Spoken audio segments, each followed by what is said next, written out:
Sans même devoir lui parler, il sait ce qui ne va pas. Ah sacré papa, dis-moi où es-tu caché? Ça doit faire au moins 1000 fois que What's going on, everybody? compter mes doigts. Hey. What's going on, everybody? I hope everyone's having a fantastic evening, afternoon, pre-noon, no matter where you are in the world. I'm Hasan Piker, and this is HasanAbi broadcast coming to you live from a very special location. Ain't no way, real voice. Oh no, Ben Shapiro voice? Oh fuck, here we go. I gotta fix that. Classic Roadcaster mishap. Classic.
I'm in Havana. Yesterday, I ended the broadcast after a half day Hossie 3-hour broadcast, and you were like, "What's going on? 3 hours? I mean, that's not what I paid for. What the hell, Leonte?" And the situation is, uh, hold on, let me check to see if we're still cooking. Nope. Okay, there's gonna be some cuts. It's gonna get patchy every now and then. All right, so I did a 3-hour broadcast. I flew to Miami. Okay. I flew to Miami. And then after I flew to Miami, I woke up. I went to sleep. It was spring break. Miami is the most cursed place on the planet, by the way, especially during spring break. Oh my God. Absolutely abysmal vibes. Flew to Miami real quick. And then I did not watch the Lakers in Miami. I went to bed, woke up super early, and we got on a plane and we flew to. We had a full charter, filled with activists, politicians, media, broadcasters, and full of good stuff. You know, medicine, food, and most importantly, solar panels. And we flew in and we got into Cuba. And ever since we got into Cuba, I dumped all my stuff. I got to home base and I've been literally trying to set everything up. Did you talk to Jezza? I did not. I haven't seen a single damn person. I just, just my contacts here. I came in with the big group and it was great. But I've just been literally trying to get this up and running for like the past couple of hours. Okay?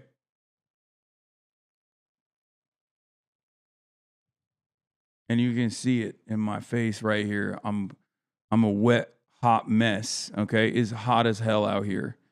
It is hot as freaking hell out here in Havana, Cuba. Okay? And we're gonna be talking to some real Cubans. We're gonna be roaming around. I have a bunch of interviews that are ready to go, ready to rip. But obviously the internet is like not the most reliable out here. So this is the most stable. This is the most stable it'll be. And that's it. That's the situation. Oh my God, my hair is out of control. Bro, you look like a corpse. How are you that white? I think the color is a little crazy on this camera today. I don't know why. But yeah, I've made it. Made it to Havana, Cuba. And spotted Brace Belden, March, Ryan Grimm. Yeah, I was sitting right next to them, but I guess I didn't make it on the camera here. But yeah, this is the flight. I have not met anyone yet. Stop asking me if I met your favorite people. I didn't see the Kneecap Boys yet. Are you okay? You look tired. I'm insanely tired, chatter. What do you think? I just flew from Los Angeles to Miami, got like 3 hours of sleep, landed in Miami, got 3 hours of sleep, and then flew to Cuba. Yeah, I'm tired and I'm pasty and I'm white. I'm looking white as hell. I know. But yeah, we have some very cool interviews and stuff lined up, which will be off the stream. Unfortunately, most of the interviews will be off the stream because it's like very difficult to. One, it's very difficult to get around.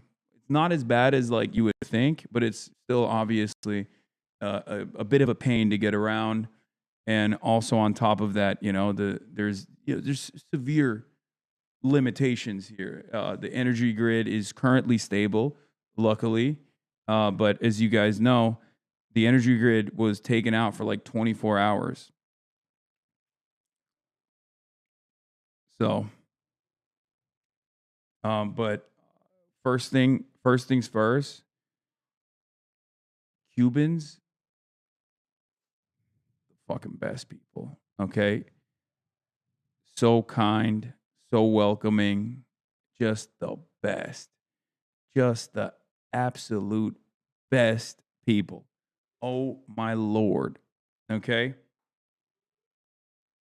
Anyway, but yeah, we worked hard and we were able to set up a goddamn stream, Not in Miami. Oh, dude, it's the reversal. Actually, literally like the exact opposite. Like all the good Cubans stayed here, and most of the ones that are crazy just like flew up there. I swear to God. I had a really funny experience with that. It's like we get in the car. March and I were about to discuss our plans of going to Cuba. Hold on. It's gonna get better in a second. Calma. Calma. It's a little bit laggy. Okay, it's back. All right, so March and I were about to discuss. We get into Uber last night. March and I are about to discuss that we're gonna be flying to Cuba, like talking about plans, right? And I was like, March, don't say anything, because I noticed that the dude in the car was a Miami Cuban. I was like, don't, like, I literally went, don't say anything. And then I just asked him. I was like, where are you from? And he's like, oh, Cuba. And I was like, okay. And I just asked him about, like, what his feelings are about what's going on. March actually spat some Spanish at him. Okay. And let me tell you, okay. He said, Donald Trump needs to finish the job.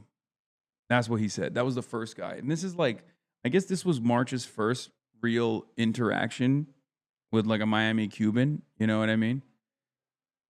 This was his first ever interaction with a real Miami Cuban, like a real ass Miami Cuban, right? So he was like kind of shocked. And I know what the stream Fs look like, Megaphonics. I'm monitoring it. I'm monitoring the situation, and I'm monitoring the stream as well. So March had not experienced that at all. So that was like his first ever inclination. And the guy had no family here. They were all in Miami, right? So like, obviously he was the classic, like, bomb it all, like God sorted out type guy. And then this morning we had another conversation, but this guy was actually so on Trump. And he was still like, oh, the government is like stealing everything. It's bad, blah, blah, blah. Communism is bad. But he was a little bit more open-minded because I was able to like talk to him about the embargo, right? I was able to talk to him about the embargo and how, like, when Obama opened it up, because I asked him, like, what do you think about Obama? And he was like, he's so-so. He didn't like Donald Trump as much, but he didn't like Barack Obama either, but he was like so-so on Obama. So I was like, so how did it, because he had family. He had family here, right? So I was like, how did it work out for you and your family? Like, was it a little bit easier when, was it a little bit easier when Obama was opening it up? It was a little bit of sanctions relief. And he actually admitted that, it was, things were better. Like, in his mind, I feel like there's this, it's a very strange predicament. It's a very strange situation. Because, like, in his mind, he understands, like, his experiences, his family's experiences, he understands that sanctions relief was good. But he still thinks there has to be sanctions, or some Miami Cubans will say there's no embargo, there's no sanctions anyway. That's a lie too. But deep down inside, he kind of gets it. He just cannot comprehend. Like, he doesn't put two and two together where I'm like, okay, well, shouldn't that be the direction that we move in, right? Instead of what Trump is doing, right? And it's the strangest predicament I have ever been a part of, where people just, they have this very weird attitude about it. They have this very weird attitude about it. On the one hand, they understand what their families' lives looked like or felt like when there was a little bit of sanctions relief, and like they could send money with ease to their families. You know what I mean? Like, it's just such a strange cognitive dissonance to experience in real time. But, I gave a couple interviews at the airport and stuff, and then we flew in, and I dumped my bags, and I'm here. I'm literally, I was setting this up, trying to make sure that, trying to make sure that I can do a full-blown stream for you guys from freaking Havana, Cuba, God damn, this is loud. But yeah, super proud of you for doing this trip. I mean, it's incredible. It's incredible. The Cubans are incredible. Is it just two-sided, Castro or Batista, or do anything Miami Cuban understand it was bad before the revolution? It depends on who you're talking to. If they literally worked, if their grandparents had like sugar plantations or like sugar factories, right? Like they obviously think it was fucking sweet when Batista was in charge, or even before Batista, right? Because like Cuba's political problems historically didn't even begin with just Batista. It's been an ongoing issue. That's why the revolutionaries will say Cuba was not a republic in 1901, right? Because when Cuba gained independence, it actually didn't gain independence.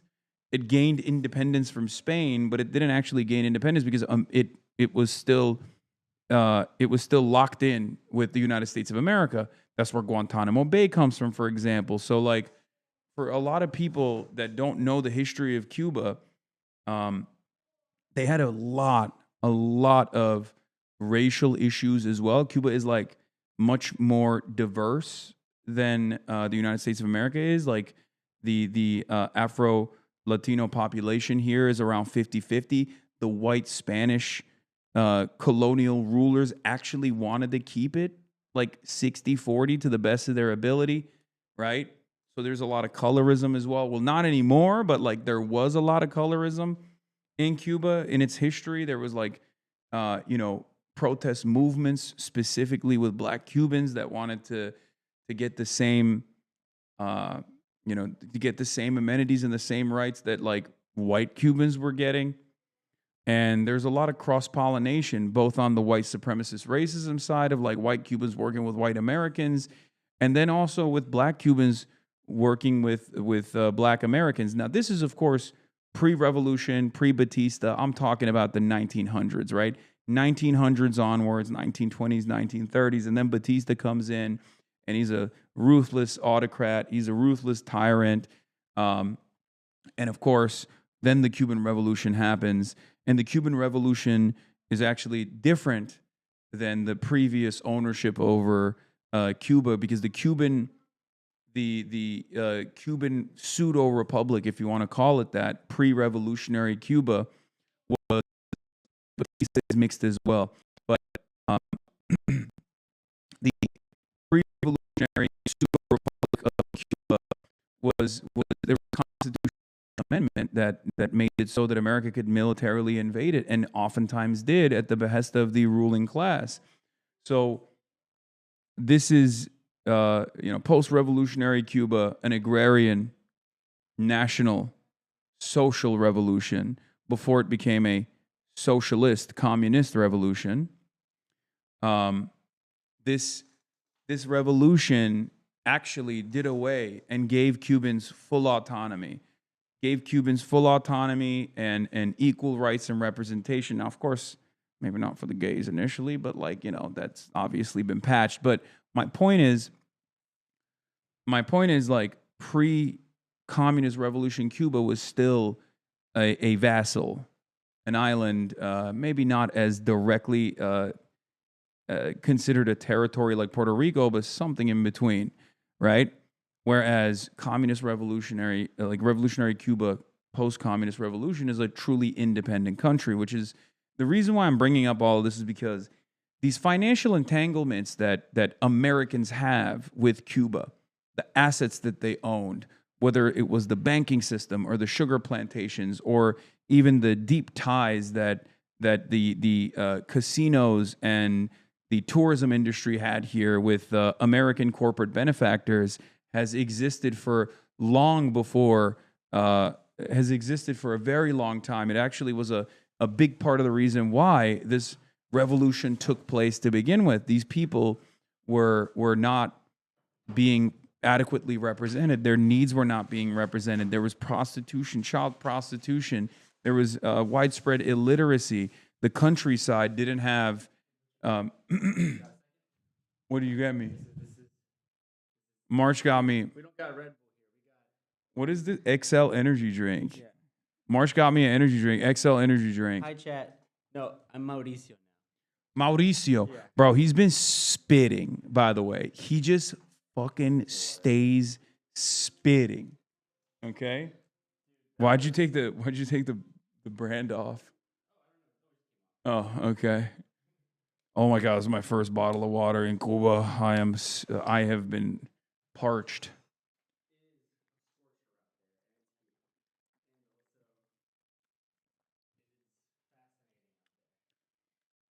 Cuban water?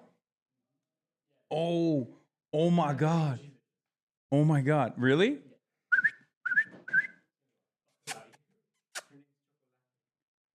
That's crazy. He just walked in.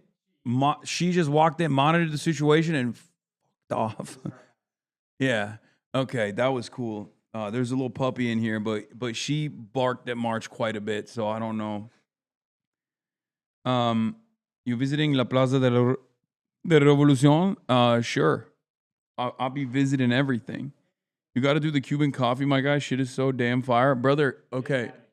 We don't have we have very limited options here in terms of like movement. Okay, so I'm locked in here. I'm locked in here. I was giving you guys the history and the background and why when you meet a white Cuban sometimes in the United States of America, especially, they have a very different attitude overall about the country and its governance and its sovereignty than the Cubans living in Cuba. It just goes in and out a little bit, but it's fine. It is what it is, especially when it gets like windy. But all right, I'm about to try this. Cuban separatists spearheaded independence from Spain on the basis of racism, specifically anti-black racism, comprised of mostly white Spaniards and landowners. Separatists wanted freedom from the Spanish crown because they wanted less slaves on the island and hated the potential for more Africans being brought to the island and outnumbering white Spaniards. Yeah, the other interesting side of it, though, is that some of the Spanish that they were basically shipping in order to keep the island white were literally anarchists. So, and they were trade unionists.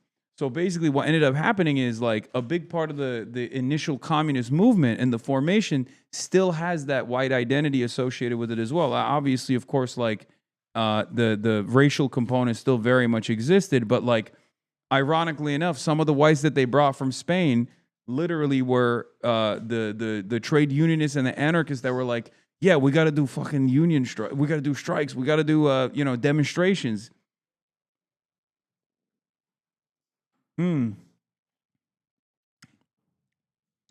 So yeah,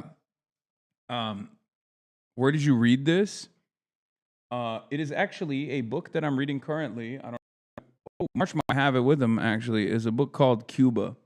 Is the history of Cuba. That's the book I'm reading currently.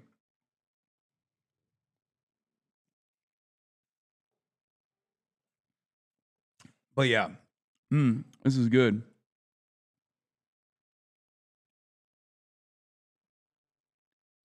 Speaking of Cuba, Russia is hopefully, inshallah, sending crude to the island, so that's pretty chill.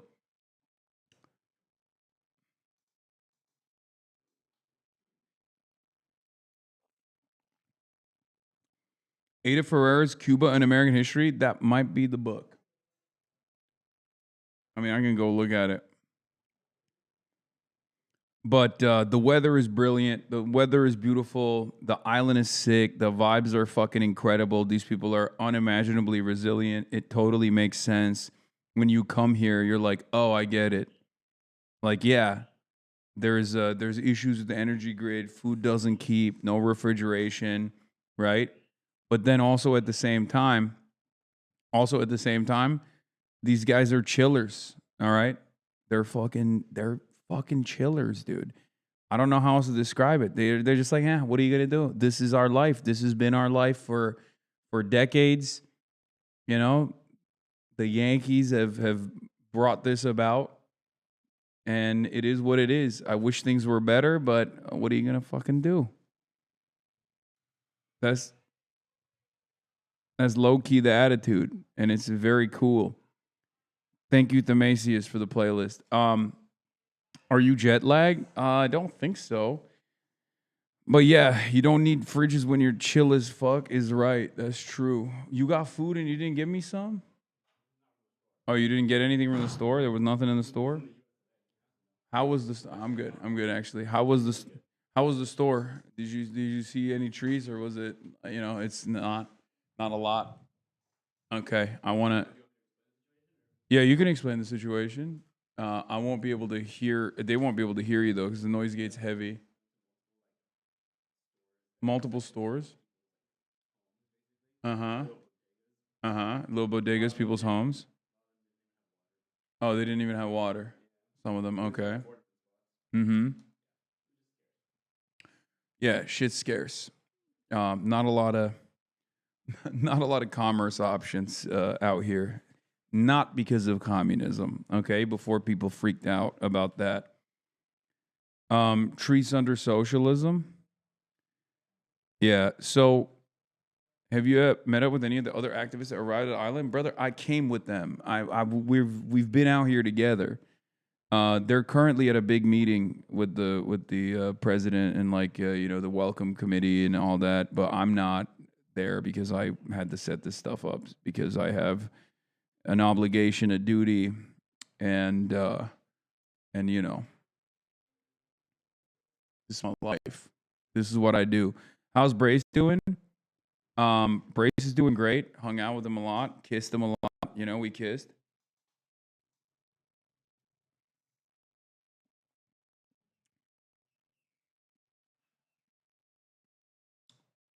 A little bit of cut there. A little not great.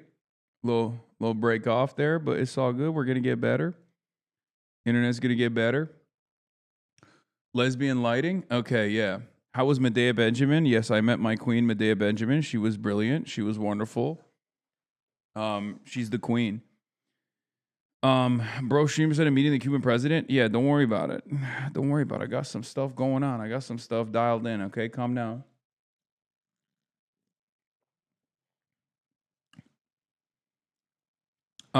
So as far as the boat situation goes, we were originally going to do a boat.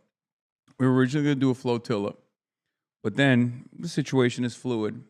The reason why we didn't do the flotilla is because from America, it's much more difficult to pull off a flotilla, and we could bring more aid this way. So we packed a fucking cargo plane filled to the brim with aid, and we flew it. We flew it instead.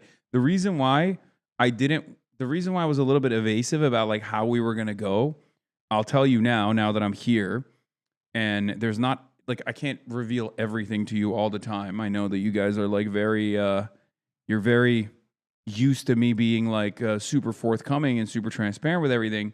But the reason why I didn't want to reveal what we were doing exactly was for OPSEC. Nothing that we're doing is illegal, obviously, but it doesn't matter because like people, when they find out exactly what the plans are, might try to like fuck it up. Do you understand? Because like in order to do this, like, and this took long ass planning, okay? This took a long ass time to put together. Shouts out to Progressive International, shouts out to Code Pink, Answer Coalition. Like they've been working on this nonstop, and I've been trying to help out to the best of my ability. But like, you know, when like we had to keep certain things under wraps. Like you can't just like deliver humanitarian aid to Cuba without getting approval clearance from the American government, mind you, because you could go to Cuba right now. Remember, you could come to Cuba right now. You could fly to Cuba right now and have a wonderful time. It's just that obviously there's limitations to what you can and can't do, born out of the American government's ridiculous restrictions, right? But if we were just like out and out talking about what we're talking about our plans, I was worried that someone might actually interfere, right? Does that make sense? Do you understand? But yeah. Bye-bye. Have a beautiful time. It is beautiful. It is one of the most beautiful places. It is one of the most beautiful places I've ever been to in my whole life, straight up. Don't you think? It's like, it's literally, it is straight up. Cuba relies on tourism for a major part of the economy, right? I have awkward white American feels going there while we're trying to kill them. Brother, yes, you come here, okay? It doesn't matter. These guys will fucking welcome you with open arms.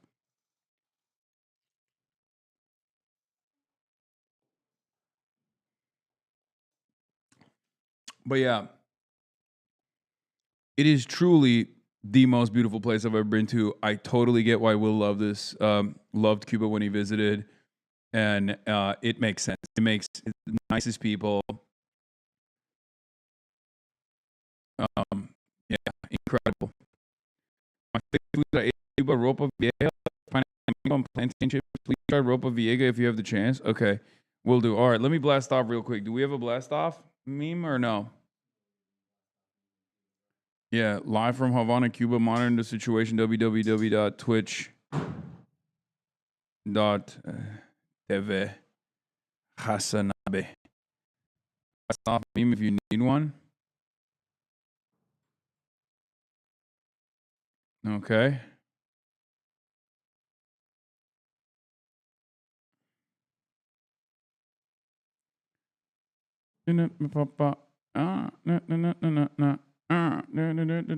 Bro, the internet when it's working is better than my internet in Los Angeles, like low key. We have rigged it up. We've done some crazy shit out here too. We have we're locked and loaded. We got we bonded numerous Cuba cell SIM cards together. We've been able to get stability in Havana, Cuba, which is, I can't say this enough. It is definitely an impressive feat. Okay, this is I will say it is definitely not something that you can just easily put together. All right, but yeah, fuck.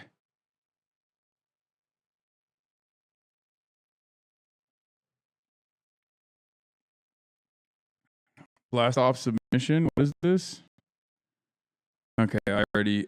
It's too late. I already blasted off. Did you meet Jezza? Not yet. I'm gonna actually text my friends right now.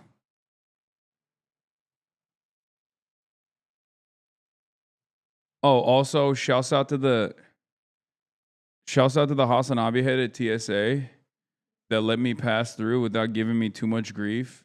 As I had wads and wads of cash on me. That was really funny. Because I walked through TSA and I got a fat stack on me. And it looks a lot more than it actually is because it's small bills. That's what they told us. They were like, oh, it's very, you should bring small bills and, just give people money, right?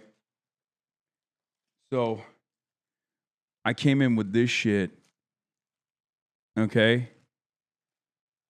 And it looks a lot more than it actually is, okay? So basically what ended up happening is, what? Yeah. I walked in with a brick. It's not actually a brick. It's not actually a brick. Don't worry. But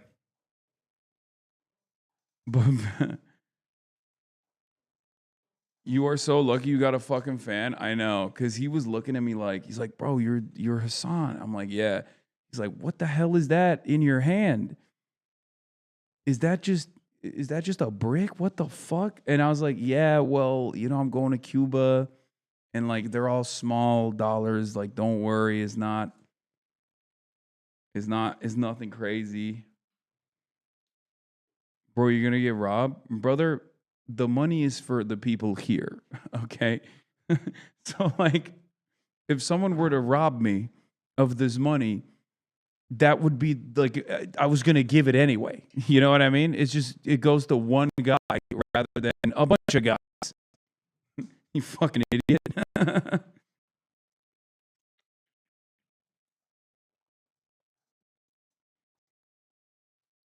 Also, there's no guns here.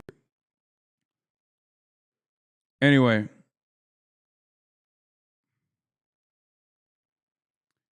yeah, I just realized I was also looking like this. So with the fucking wad, if it wasn't a fan, I would have been cooked. Now that I think about it, if it wasn't a fan, they'd be like, "You're a fucking drug dealer. What the hell is this outfit? You look ridiculous." Um, in any case, I should do a quick text here. You look CIA? Yeah, it's fine.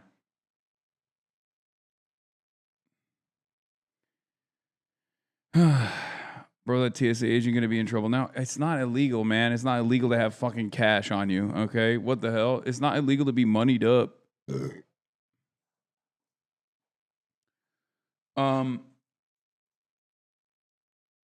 Americans not thinking everywhere else. Detroit 80s challenge, impossible difficulty. Yeah.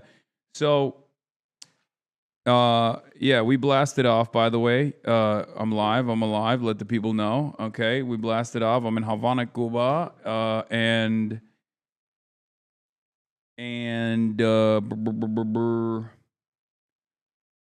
I appreciate the low buttoning. Have you fomented counter revolution yet? Yeah, dude, totally. Bro, dude.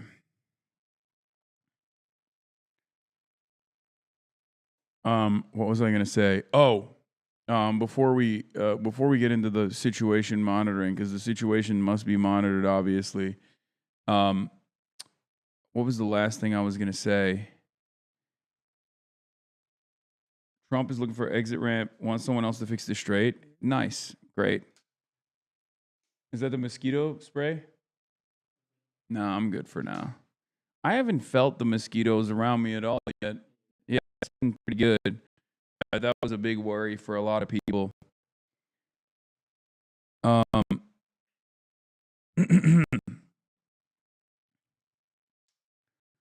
We're gonna monitor in a second. We're gonna monitor super fucking hard in a second. I also need to monitor my DMs real quick and my messages. The other issue is like when you're not in like a hardwired internet area, you're kind of cooked. Do you have a charger for the phone? Oh shit! What are you at? I'm at 30. Well, I have a. If you have a cable, I can plug this to a.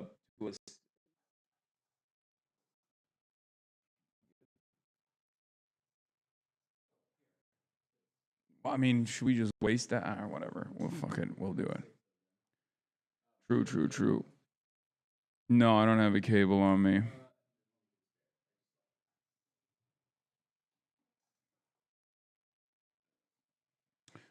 Hold on. I'm like setting up interviews right now. What? Is it not connected to anything? No. Wait, what is that? Strong? Oh, got it. Okay. The dream of the 90s is alive in Cuba? Yeah, it's true. Hold on. Let me get these guys on. Can we set up an interview with Jezza? Please. Okay.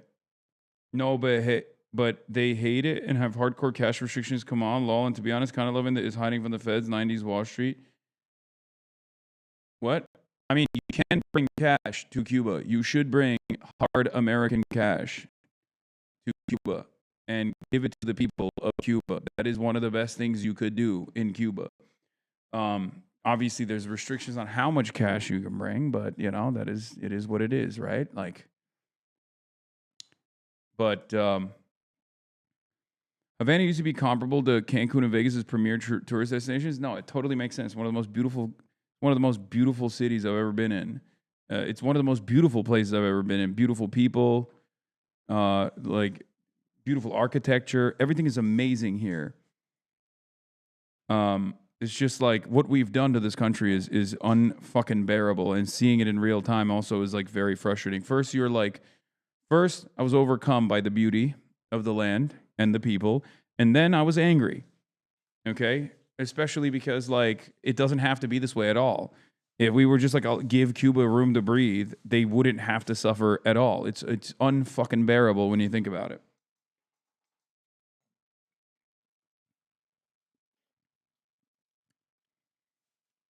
But yeah.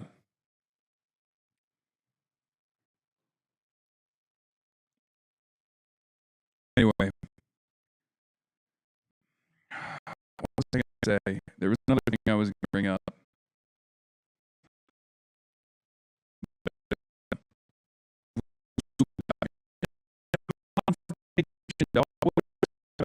do interviews.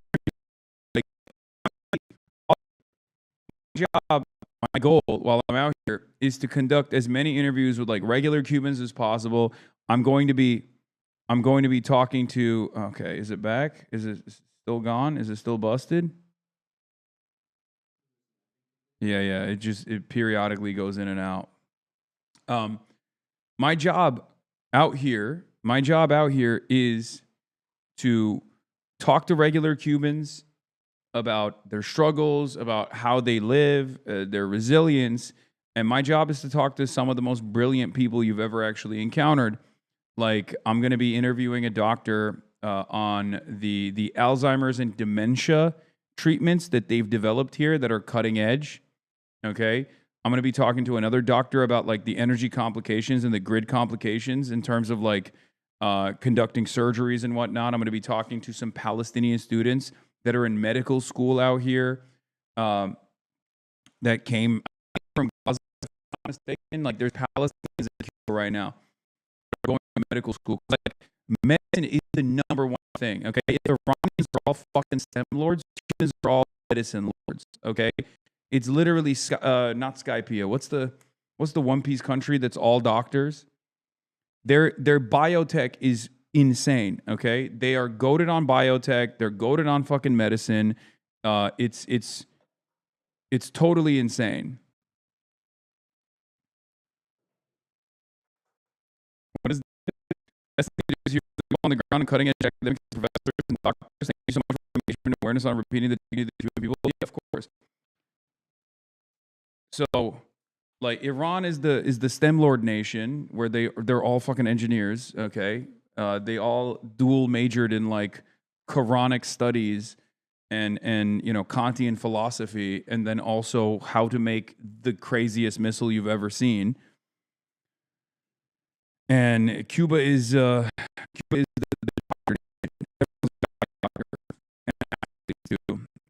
it's great doctors. So. Bro, I actually thought you were flotillaing to Cuba. What the hell, first class streamer? Yeah, bro. That's what we were gonna do initially. Oh, Drum Island, thank you. Okay, it's effing quite a bit. It's effing more frequently now. Oh, bro, this is delicious, by the way. Where is this from? XL energy drink? Like, where is it made? It's made in Lexington Avenue in New York. Is this just Red Bull, but reskinned Red Bull? I haven't had a real full strength Red Bull in years, so that's probably what it is.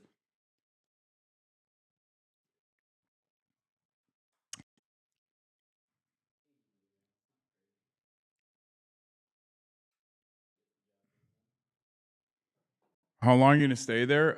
Sunday. I'll be back on Monday. Some missiles exploded before ever getting to watch their MIRV targets run on their own 2 jets. Yeah, bro, is Shred Bull legally distinct?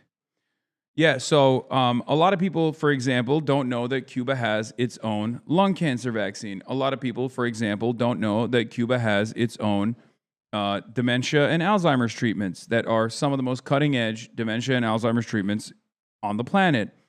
So these are the types of things that hopefully I can show people.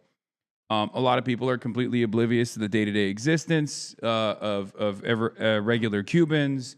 They have like insane opinions because unfortunately the only thing that you hear about Cuba is from Miami Cubans that are incredibly fucking reactionary and will routinely throw, if they have any family members here on the island, routinely throw them under the fucking bus and actively have designed this world where the Cuban government's communism is the reason why the island is poor, and not because, and the mismanagement, and not because we have strangled the fucking island.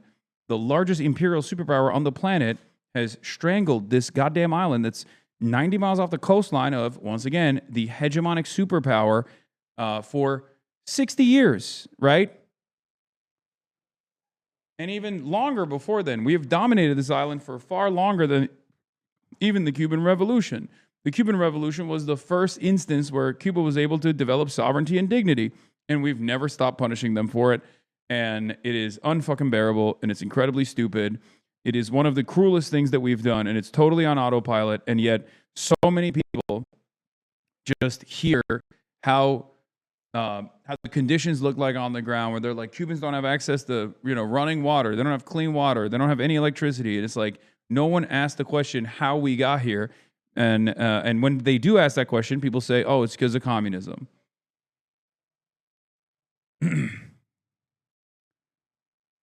Are you recording the stream on your side? Please do not rely on the bot. No, I'm not. But thank you, chatter. Yeah, we are. The interviews that we're gonna do, we're not gonna do here because like there's a lot of limitations to what we can do. Okay, because of the lack of energy and yeah, the live stream interviews will be recorded. Yeah, we just will we get to see any live streams outside? Potentially. I'm gonna try to see if we can pull one off. We have a system here. We got bonded SIM cards that we could potentially deploy. They don't have internet in Cuba. That's why. Yeah, no, exactly. The Cuban government is scary. They've they've shut down the internet. It's like that's not the case. One of the as far as the conversations I've had here so far, like people say this is one of the most responsive, most humane governments out there, which is precisely the reason why America wants to fucking dominate it. It's disgusting. Same argument about financial problems in Iran. I mean, with Iran, at least it's a competent sovereign state that isn't as heavily dominated. It's certainly dominated, but like Iran, due to its proximity and due to its also blossoming energy sector, has been able to design sanctions relief for themselves. Okay, they are still an oil giant. They're a gas giant. So it's not comparable to Cuba. Cuba is a fucking island that is predisposed to hurricane season and natural disasters, and obviously has like agricultural output. At a point, I think it had like a cotton industry, but it doesn't have oil. So it's a little bit more difficult, don't you think, for them to be able to design an alternative system, an alternative economy for themselves, in spite of the sanctions. Channel 4 reading Decaf about the aid convoy. Nice. Decaf, thank you for joining us on Channel 4 News. Just want to start, I suppose, by asking you why you have that. We're here as part of the convoy to help bring humanitarian aid to Cuba and to raise awareness about the collective punishment that's being dealt to the Cuban people here by the Trump administration, and there is an embargo. Is effing a little bit. Hold on. Whoa. What happened? Why did that happen? Internet go out? Is it still here? No. Power's still on. Why did that? Uh-oh. We're back, though. Maybe reduce the image quality of the videos you play. I don't know what happened. We just, like, lost a little bit of power for a second. Freaked me out. And there has been for a long time here, for over 60 years. But now there's an embargo on oil, which is causing a lot of problems here in Cuba. So we're here to bring awareness. We also bring on humanitarian aid, but also there's 300 kilos of humanitarian aid coming from groups from all around the world. No. It's from the West America. It's 20 tons. We have personally brought 30 kilos that we've. 300 kilos. Sorry, the numbers are all over the place here. But yeah, so obviously it's also important that we're here due to the fact that Irish and Cuban solidarity is something that goes back a long time. So obviously it's a privilege and an honor to be here. And even under such difficult times, as the Irish understand, you still see the resilience in the Cuban people every day here. Mm-hmm. And can you give me some sense, just in terms of the local people, the local people you're meeting, like a sense of the sort of hardship they're experiencing as a result of the blockade? Yeah, we were just walking around this morning there, and you see that even one of the local pharmacies, they're down to the bare bones in their medicines, and there's queues around the corner for people trying to get bread.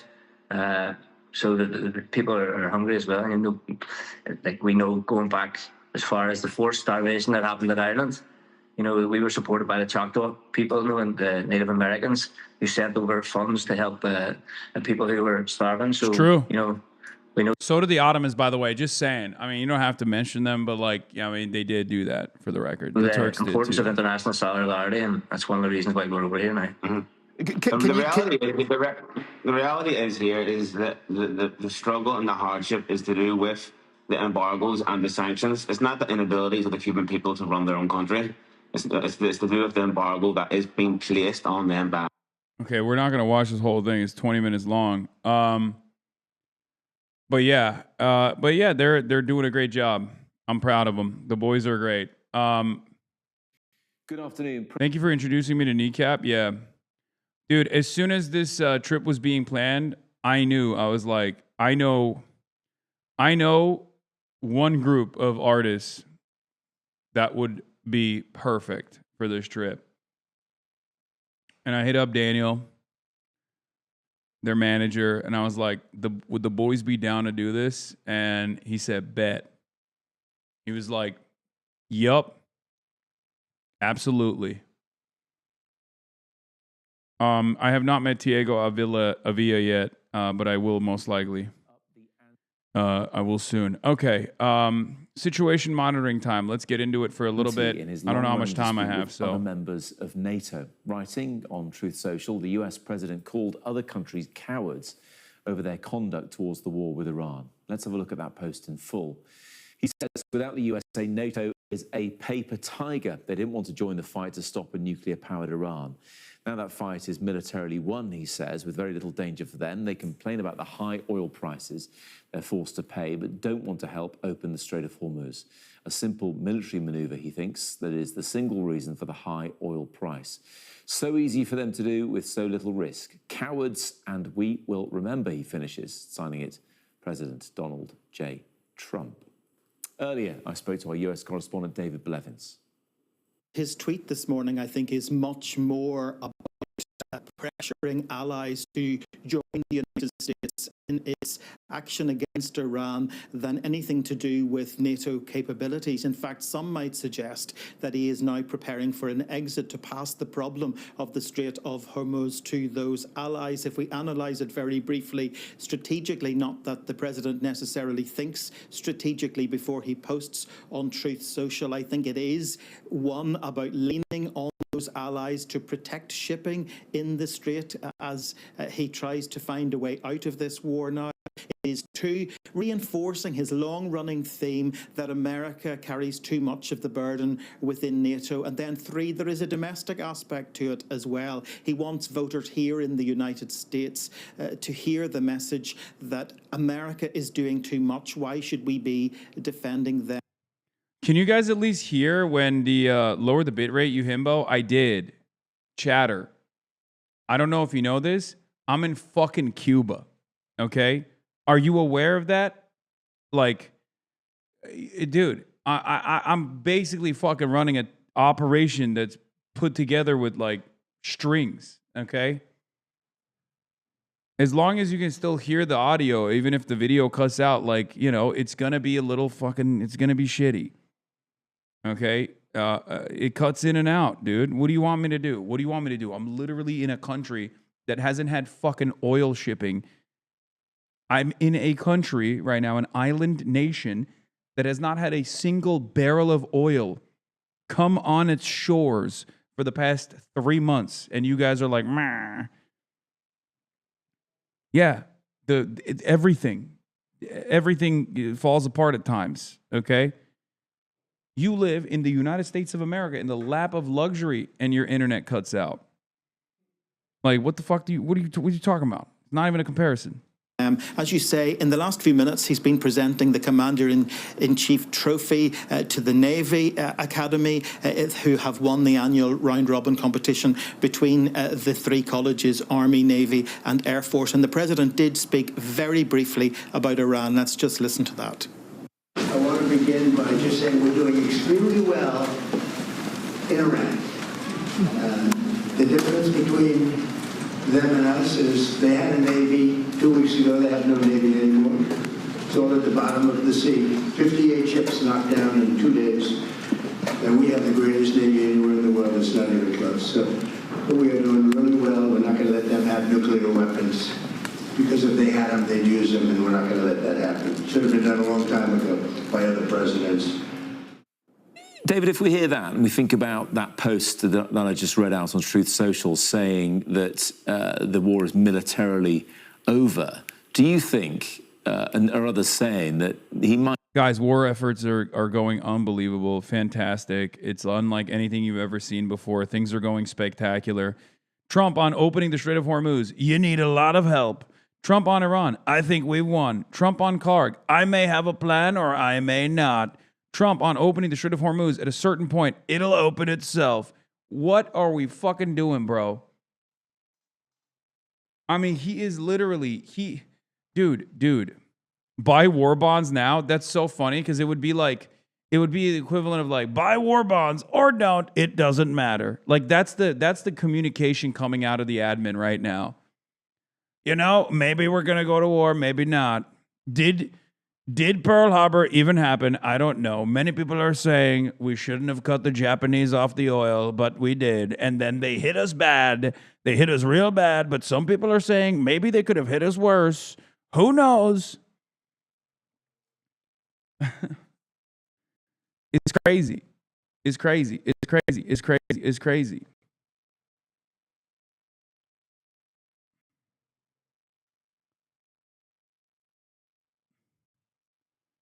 He's weaving in war. Respect the art, man. I think he should stop weaving. He should stop bobbing. He should stop weaving. He should stop doing the things that he's doing, honestly. CIA attack. Yeah. Yeah. Every time my internet cuts out, imagine the CIA attacked it.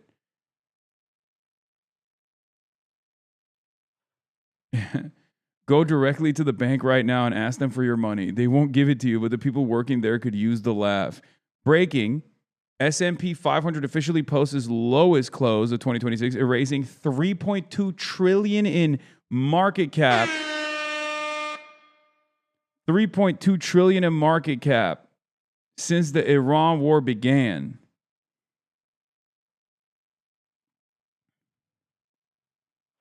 Did you guys hear that? Was that good? Was that... I'm trying to substitute that for the FA because I'm out here and I don't have a soundboard. Soundboard didn't make it. Soundboard didn't make it. I'm just using that silly. Trump's latest post is insane. As opposed to all of his other posts. I mean, look at this one. Yeah. This is the one. We are no longer obliterating Iran's missile stockpile. It's degrading it. It's no longer ensuring Iran does not obtain a nuclear weapon. It's not letting them get close. He doesn't even mention the Axis and continues hinting that he doesn't want to deal with Hormuz.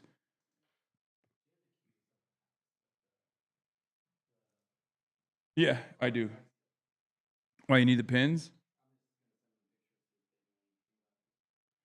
Okay, here. Here. Yeah, it's all in there. Okay, look at this one. Shows us the Cuban matrix. Okay, calm down. Look at this. You have robbed the Cuban people of a soundboard by not bringing it. I know, it's very counter-revolutionary of me, but...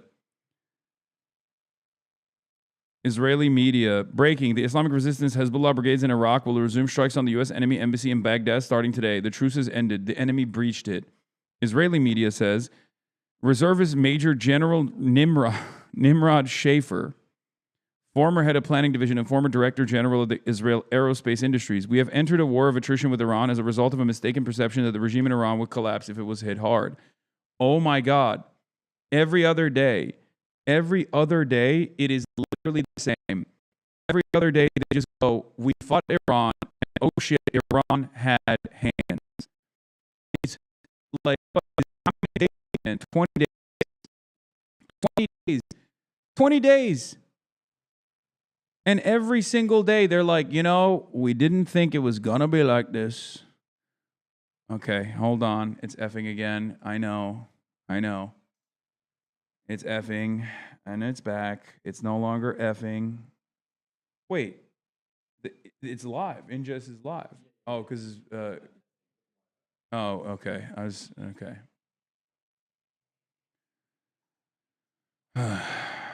We thought the Soviet Volk would rebel against the Judeo-Bolshevik overlords. We were wrong. Yeah. No, it reminds me of the the initial Nazi assessment that there would be like 200 Russian tanks, and by the first month of the campaign they had encountered 400 Russian tanks thus far. It's like that.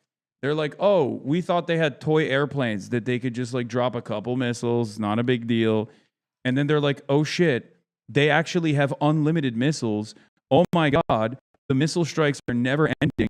Oh my god, this war of attrition is actually turning in Iran's favor and totally against our best interests because now we are running out of Tamir interceptors.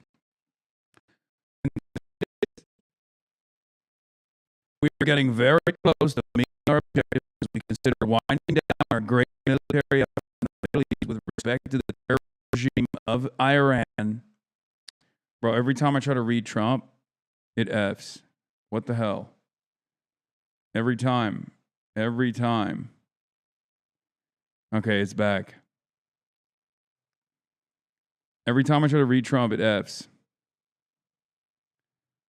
Okay. CIA. Not today, CIA.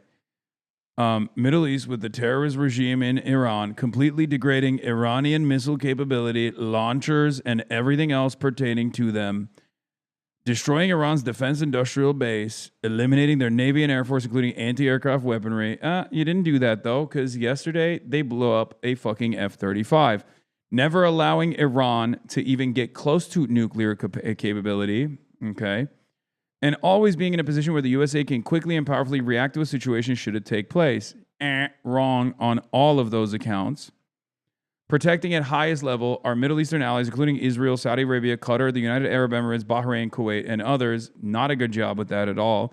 The Hormuz Strait will have to be guarded and policed as necessary by other nations who use it. The United States does not. Oh my God. Oh my God. This is him basically walking back every single ambitious military objective that they had. They're getting dog walked. Okay? It's so funny that they're getting absolutely shellacked. It's belt to ass. It's belt to ass for American empire. And the fact that the most narcissistic man on the planet, okay, effing again. Hold on.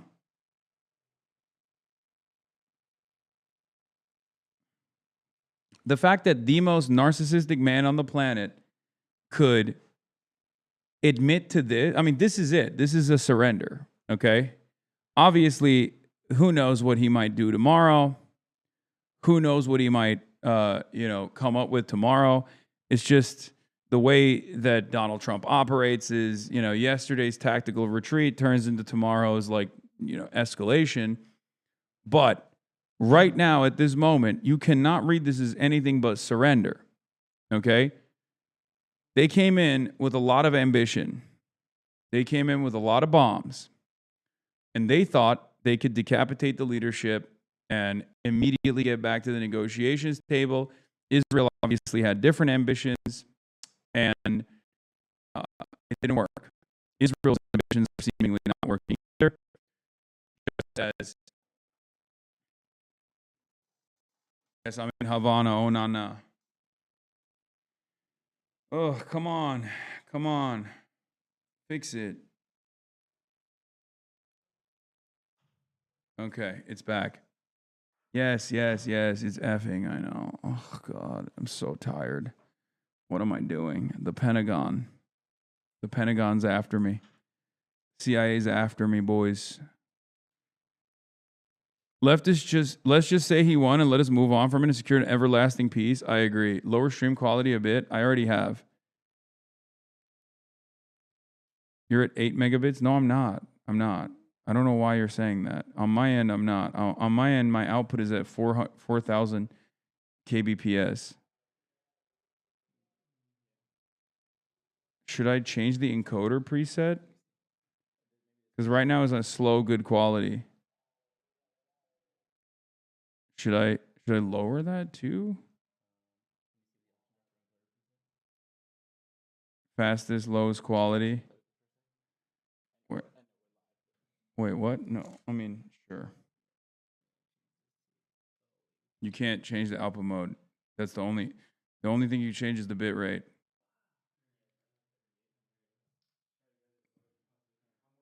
Lowering overall quality be worth it for better connection. You look 4K.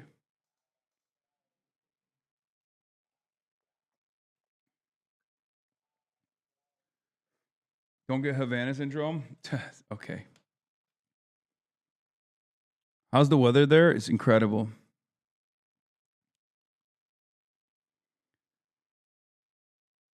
So anyway, where were we? Oh, we were talking about the military objectives. Like, this is as close to a total defeat and surrender as you're going to get with Donald Trump, because he's never going to be like, we got defeated, right? He's an asshole.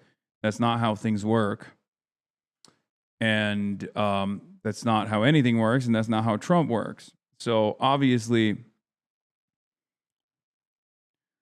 him spelling that they are moving in the direction of winding down the war effort is a good thing. We should all collectively decide to say, Donald Trump, you did it. You beat the shit out of Iran. You are so incredible. Thank you, sir. I think that's what we should do.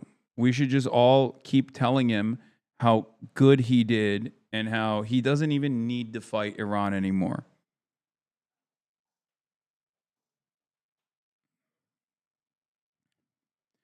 Now, of course, the problem is it's kind of not up to Trump right now. It kind of is up to a much more agitated, hardliner-backed Iran. They get to set the standards and the terms. They get to dictate when it ends. You know what I mean? So, all right, effing again a little bit. Come on now. Come on now. Fix it. Okay, it's back.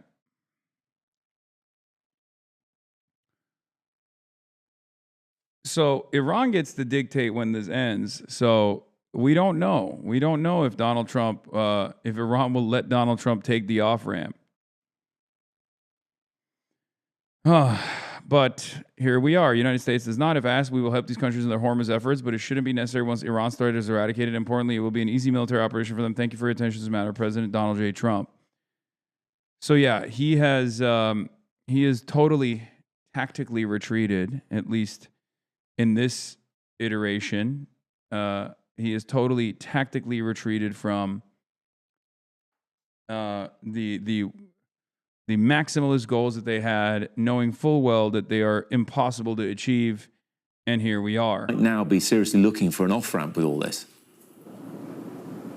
Well, that is definitely one of the possibilities, that he thinks it's time for America's allies to take over the challenges. Certainly, he continues to play them down from a US perspective, saying his enemies have been obliterated, a word we're hearing a lot, that they are weeks ahead of schedule. Interestingly, also yesterday, when he was asked if the United States was preparing to put boots on the ground, he said no, terrible. Then qualified it by adding, if I was, I wouldn't tell you. Now, that's reminiscent of a comment he made on this very day 3 weeks ago when he was asked, is the United States about to start bombing Iran? And he said no, but if we were, I wouldn't tell you. In terms of that post online, though, this morning, the reality is, yes, America accounts for 60 to 70% of NATO's defence spending, but NATO is not powerless because it includes the militaries of the UK, France, Germany and Turkey, among many others. CNN has learned that the U.S. military is sending thousands of additional Marines and sailors to the Middle East. This comes just a day after President Trump said this about deploying more troops to the region. No, I'm not putting troops anywhere. If I were, I certainly wouldn't tell you, but I'm not putting troops. It also comes just hours after President Trump shared on Truth Social that the fight to stop nuclear-powered Iran is, quote, militarily won. CNN national security reporter Haley Britsky joins us now. Haley, what's the latest? What are you learning? Yeah, so this is why I said today he says, we've accomplished all of our goals. It's over. We won. And then tomorrow he's like, we're deploying 10,000 more troops, you know? And here is Araghchi, Sayed Abbas Araghchi, foreign minister of Iran, also pointing this out. Americans haven't forgotten how, even as hundreds of U.S. soldiers were dying in Vietnam, And the outcome was already clear. General William Westmoreland was flown home to reassure everyone that the war was going well and that the U.S. was, in air quotes, winning. The media haven't forgotten either. Those briefings full of fantasy from the front lines became infamous as the 5 o'clock follies. Fast forward to today, same script, different stage. Exit steps up, and the message is still detached from reality. U.S. government says one thing, reality says another. Right as U.S. authorities claim Iran's air defenses are gone, an F-35 gets hit. As they declare Iran's Navy finished, USS Gerald Ford turns back, and USS Abraham Lincoln drifts farther away. Different decade, same, we're winning. These guys are just goading them at this point. It's kind of nasty. You don't have to flex on us. Arakshi, you don't have to flex on us, man. Dial it back, brother. We get it, okay? Chill. Nobody likes a sore winner, okay? Nobody likes a sore winner, man. Chill. They're farting on us, dude. This is also part of the reason why I said it's not up to the United States necessarily to end this conflict. It's more so up to Iran. Because it does, these guys, when they initially said, we will dictate the terms and conditions of how this war ends, I initially was like, okay, I feel like that's maybe not the case. I thought perhaps foolishly that, it would be like, previous Iran, way more willing to negotiate with America. But I think they're not going to stop until they have sufficiently caused deterrence, sufficiently caused military deterrence, sufficiently caused economic collapse. Put the fear of God into the capital-owning masters of Donald Trump. Because at the end of the day, Donald Trump is led by certain forces, mostly the forces of capital. So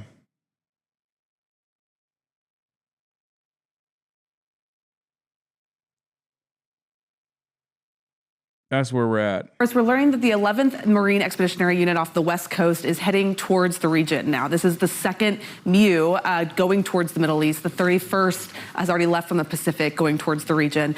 We don't quite know when it'll get there, of course, what exactly it will do. We're still asking if it will stay in the region, if the military will have 2 of these Marine Rapid Response Forces there. Certainly, it raises questions about boots on the ground options, as that's the first thing people think of when they think of these MEUs.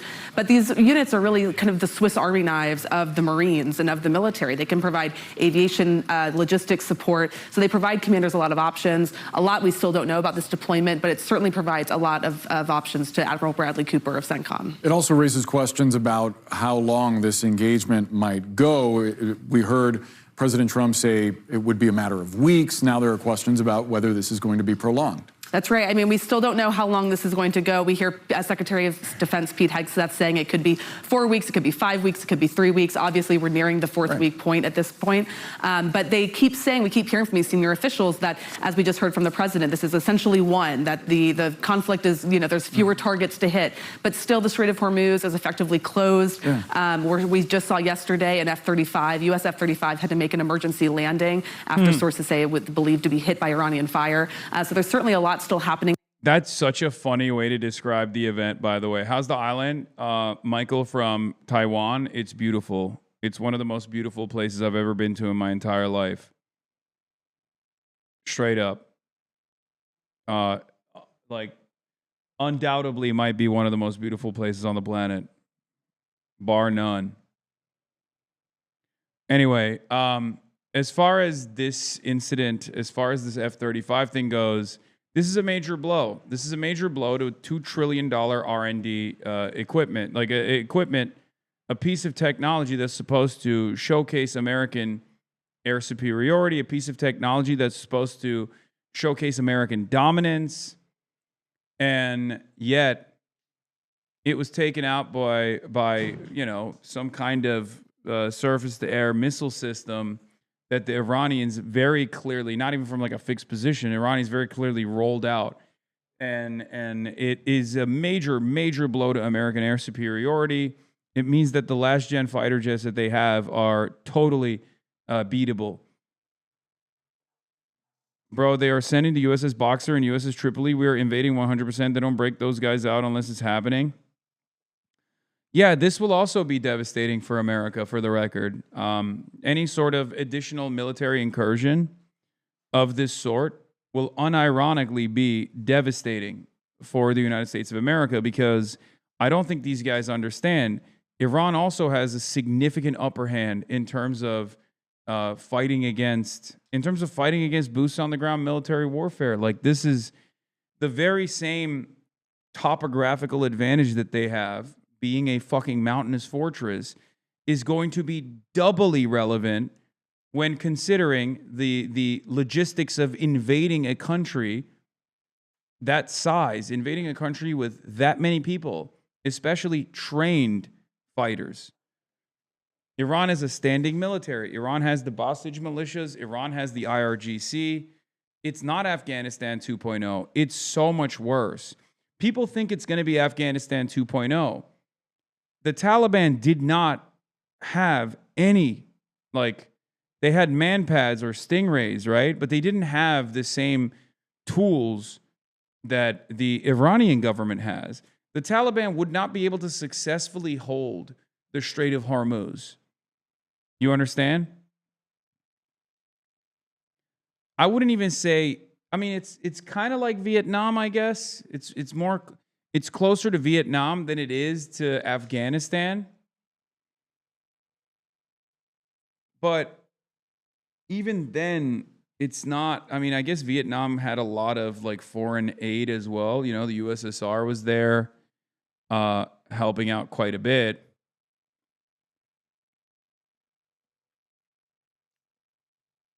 But Vietnam was nowhere near as industrialized as Iran. And Vietnam has jungles. Iran has mountains.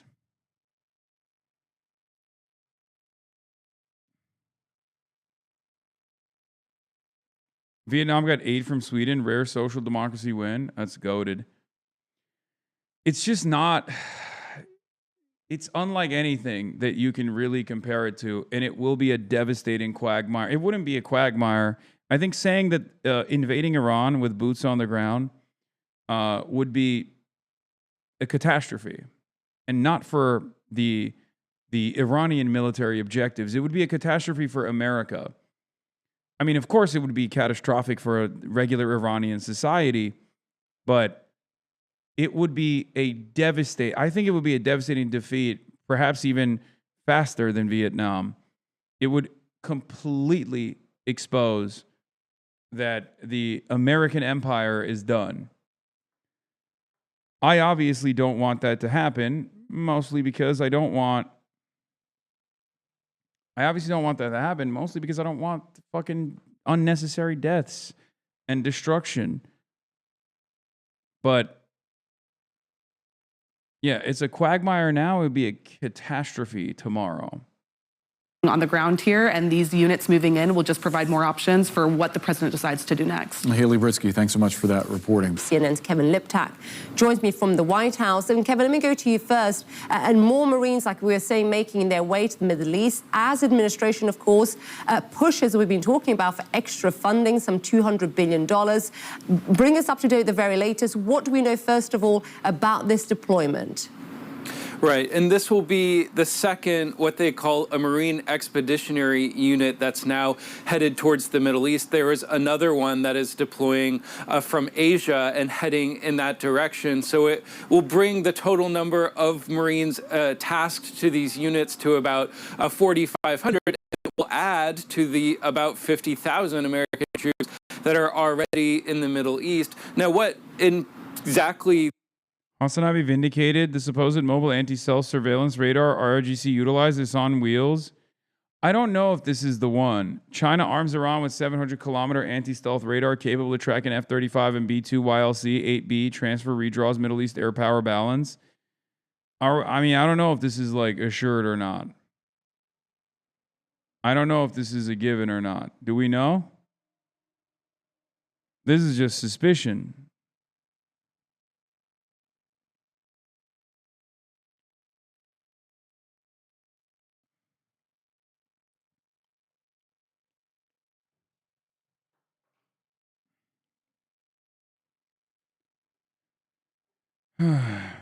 Especially because this is not the type of mobile. This is not exactly the type of gear that Iran likes to use. I mean, they have stuff like this, but I feel like this would be, I mean, this is a real bitch to lug around. You know what I mean? Like when you look at Iranian defenses, when you look at Iranian anti-air systems, like they're literally put on the back of fucking K trucks. Okay? Like they have to be unimaginably mobile. This thing would get fucking ethered. This is a sitting duck. Like there are American drones that are loitering. You have. I don't think that this is what they utilize. I think this is something that they would. Suddenly, everyone's a war analyst expert. I mean, yeah, I'm not. I'm just thinking about like what Iran utilizes usually. Much.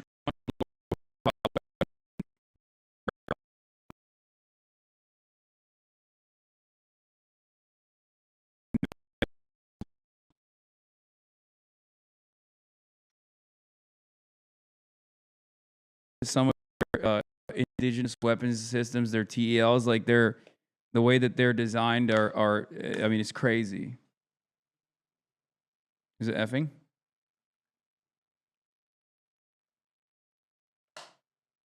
All right, we're back. Iran can wheel these out because they're nixing U.S. loiter drones. I mean, did they lose that many? That'd be crazy. These Marines will be tasked with, it's not clear. And it comes, of course, as the president does seem to be weighing whether to order a ground operation inside Iran, whether it's to secure Karg Island, that very critical area that the administration thinks would put pressure on the Iranian regime, or to go into Iran to try and retrieve some of the highly enriched nuclear material that is buried far underground. That is certainly something. Dude, that operation is so idiotic because it's not a real goal. It's not a real goal. The idea, like, it's just a talking point.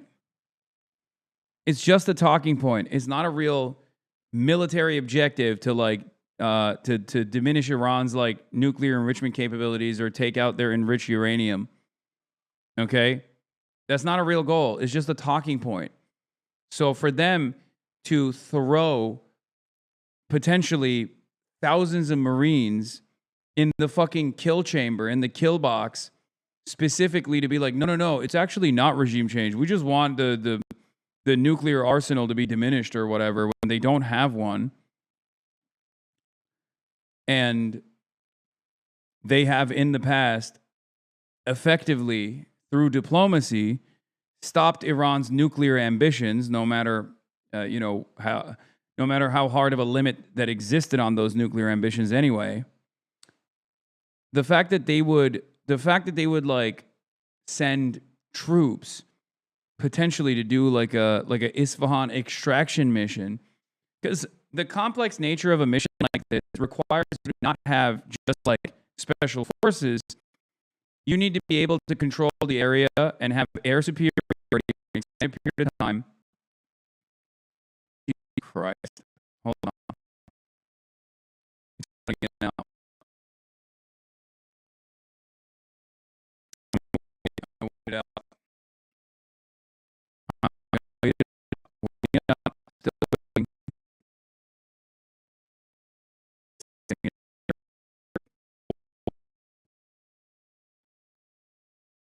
Worse. Hold. I love Israel. I love the state of Israel. I love the CIA.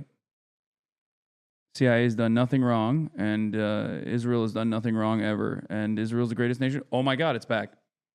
It's back. Israel's the greatest nation on earth is what I said, and immediately is back. We're back.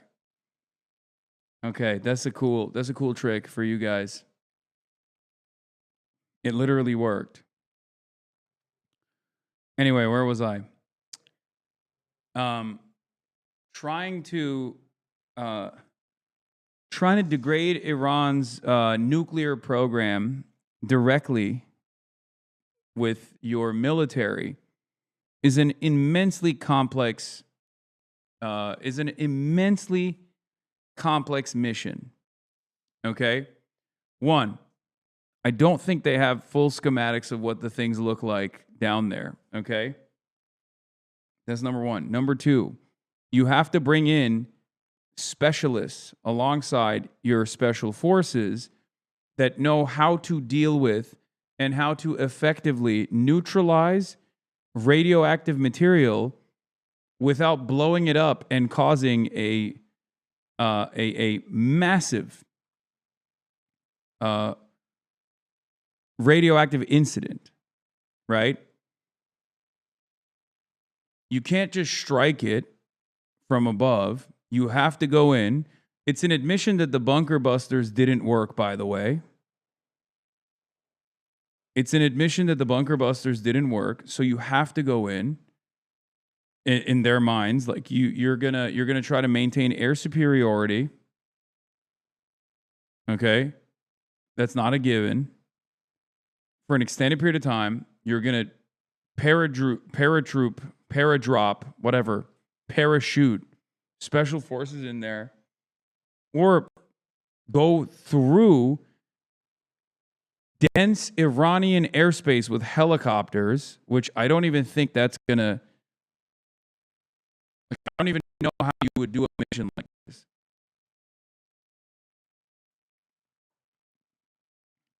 Because I don't think you can just like. I don't think you can fly a helicopter through the Iranian mountains to get to Isfahan. And then, I love Israel. M Israel high. M Israel high. M Israel high, please. I love Israel. Boom. Fixed. And then you have like almost nuclear grade uranium. I don't even know how many kilos of this material. It's not going to be something that you can easily pack. Either you have to. I love Israel. Come on, man. Oh, God. What is happening? Oh, so annoying. Okay. All right. We're back. No, we're not fucking back. I was wrong. I lied. This was a lie. Okay. Thing that those Marines could be doing, but it is not necessarily what they're going to be doing. They also have tasks like aviation support, logistics support, all of these other areas that they could potentially be ordered up to do once they arrive. But it all seems to be demonstrating that the president is reinforcing the American troop posture in the region. Why is it getting so much worse? Turn your bit rate down, Big Haws. I already have. I already have. It's not that. When it cuts, you don't understand. When it cuts so low that it doesn't even matter. Going down to like 3. I'll tune it down to 3K. I don't even know what that does on your end, but when the internet cuts out,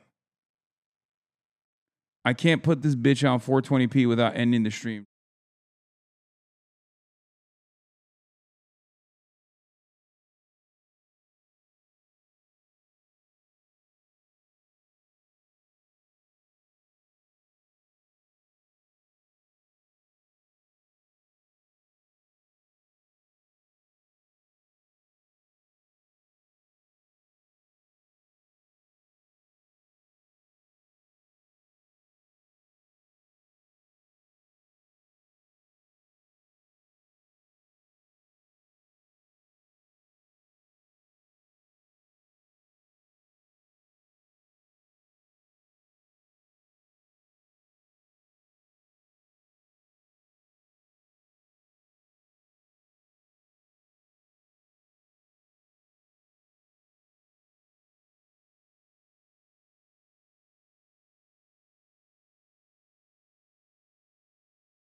Oh, all right. No, I mean, okay. I changed the quality, I think.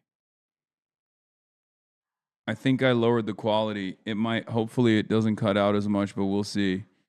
If it does, I'll just boost the quality back up. 3000K is a lot for 480p. If your computer is fast, don't switch from slow HQ to fast, super fast. It's all just big ping spikes, though. Bitrate won't fix anything. When it's stable, so it's the big problem. Test it.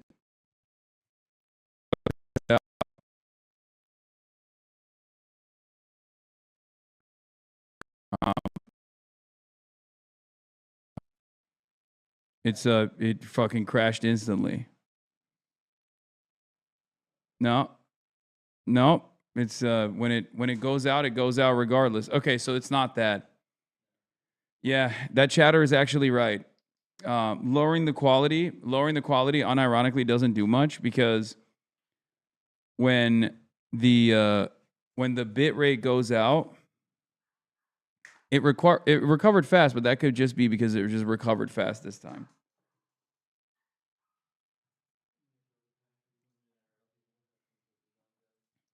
Okay. Maybe it's other people on the network? No. Let's see. If you were Irish speed, this wouldn't be happening. Brother, we're in Cuba. As this war grinds on, we're about to enter the fourth week of this conflict. The president and other administration officials have said that it could last between 4 and 6 weeks. So we are, in about a week's time, nearing the window when, according to the administration's own estimates, it could be winding. Change FPS to 30. That was my biggest help. Should I do that? Okay, I'm going to do one more BRB chat, one more BRB screen, and flip it to 30 seconds. Okay.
Down, but certainly this decision to send these troops into the region suggests that it may not be ending anytime quickly. The president said yesterday he's not going to have boots on the ground. Wait, it's muted? Like, mic is muted. Yeah, I know the mic is muted. It's fine. Why not add 1 minute delay? What the fuck does that do for the bitrate? What are you talking about? Yeah, I know the mic was muted. Y'all are crazy. He also said that he would not tell the media if he was going to do that. Do you think that we'll end up seeing American military on the ground in Iran, including special operations forces? It's still busted. Well, first of all, I would never take that option off the table. And that's always been my recommendation from the Trump administration to the Biden administration. Don't take that option off the table. You never know what's going to happen, and you want to have that flexibility. With regard to that, I've commented before that I think, some type of large-scale operation into the internal part of Iran, going after a nuclear site to secure enrichment material, would be very complicated, very risky, and would be a very difficult mission. Now, something short of that, where you're trying to seize Karg Island as a leverage point against the Iranians, more doable. It would require more Marines than we have now, or a broader set of service members. But I would never take that option off the table. And you mentioned special operations forces. Look, we use them for various means. It could be a a type of raid, or it could be to train militia inside the country. So again, I think that is a tool that every president should retain. Do you think that's what the administration is doing with these more warships and Marines heading to the area? What does that signal to you? I would certainly tee up options for the president. I think the job of the Secretary of Defense, of the Chairman of the Joint Chiefs of Staff, is to give the president options, and the more the better, the more room he can have to make a decision with regard to which way. Here's an option he should be giving the president. Don't do this. Okay? If I'm the Joint Chief of Staff, I'm saying to the president, Mr. President, we're fucked. It's FUBAR. It's not going well. They're dug in. They've literally very clearly designed their entire manufacturing base to withstand endless aerial bombing campaigns. It's done. It's not happening. It's not working. We need to fucking pull out. We need to find a manageable solution.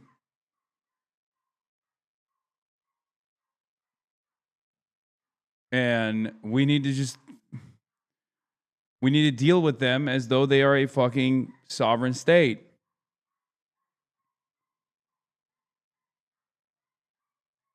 That's it. Saudi Arabia getting directly involved? The fuck are they going to do? Scoop. Saudi Arabia gives U.S. expanded access to bases and airspace for war on Iran. UAE Foreign Minister told Marco Rubio Abu Dhabi is ready for a war to last 9 months. Okay, so they just want Iran to like nuke their refineries. That's what it is. Attitude has shifted towards supporting the U.S. war as a way to punish Iran for strikes thread.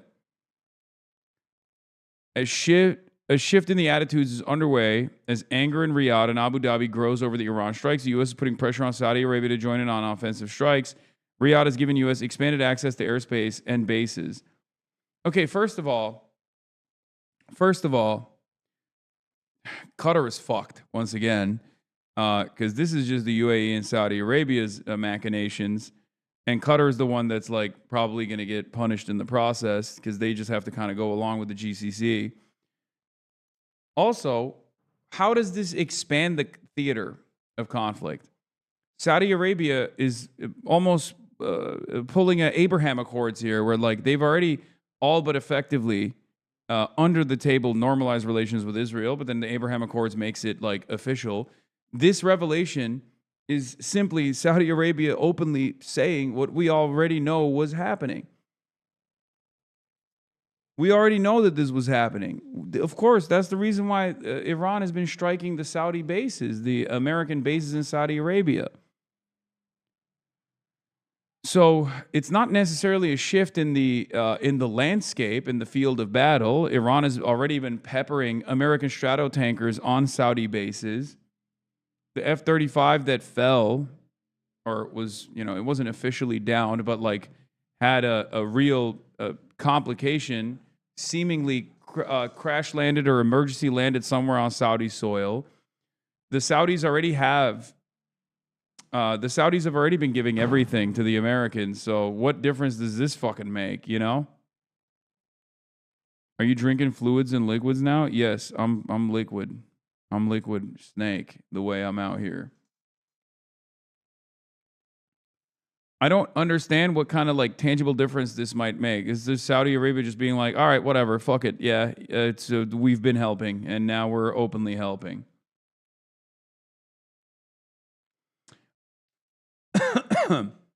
In the U.S. Department of War, held a call with Saudi Arabian Defense Minister Khalid bin Salman, who is the brother and top advisor to Crown Prince Mohammed bin Salman.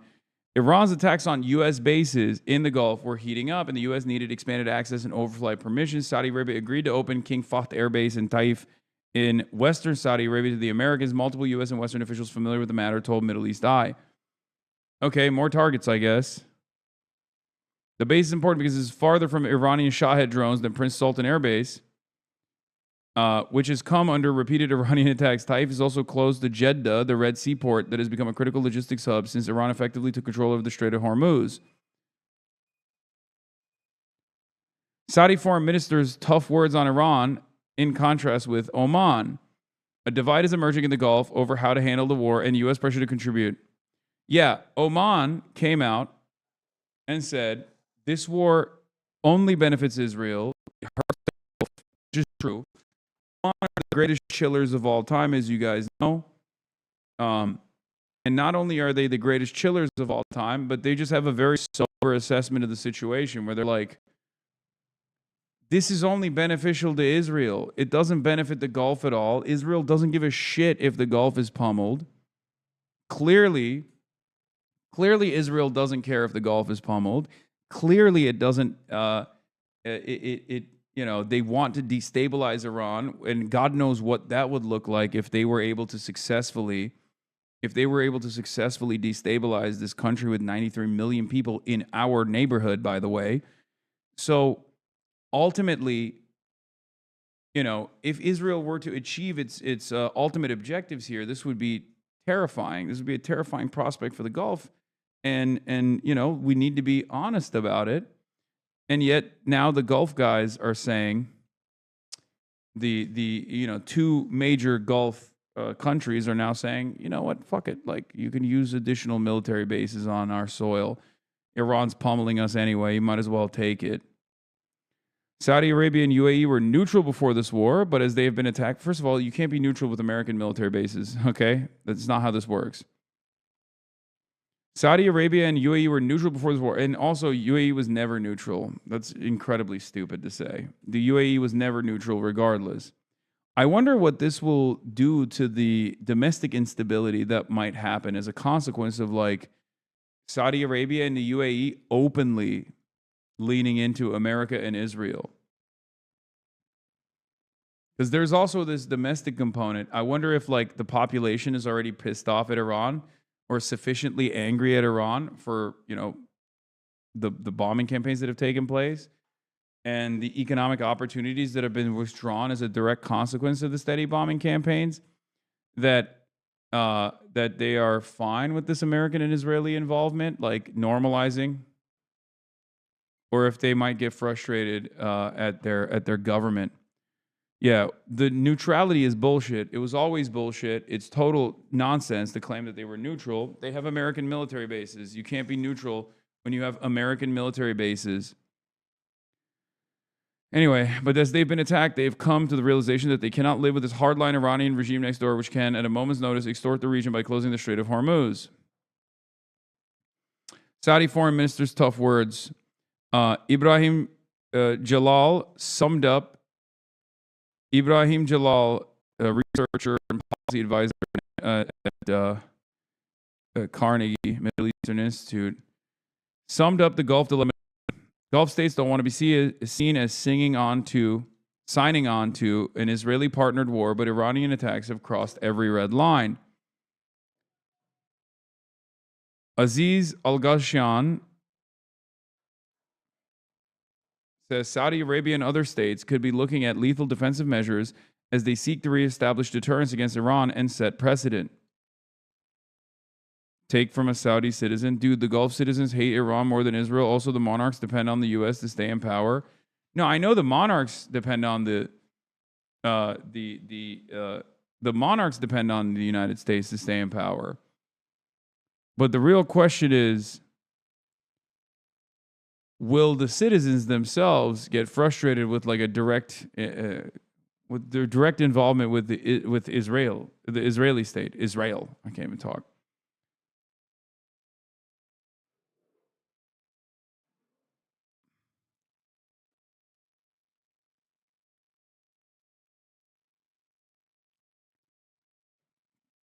Aziz Al-Ghashan told me that Saudi Arabia and other states could be looking at lethal defensive measures. They seek to reestablish deterrence against Iran and set precedent. For me, the precedent could be made in the Strait of Hormuz. What capabilities do you have? And no, I don't think they hate Iran more than they hate Israel. I think they hate Israel a lot more than they hate anything else, but not the royals. The royals don't give a fuck. They love Israel. They don't give a shit. I'm talking about the actual citizens. Not that it matters. Will they actually turn around and do anything about Israel? No, probably not. Will they turn around and revolt? Probably not. But these kinds of statements make no sense to me. As I've said before, Iran is already fighting America.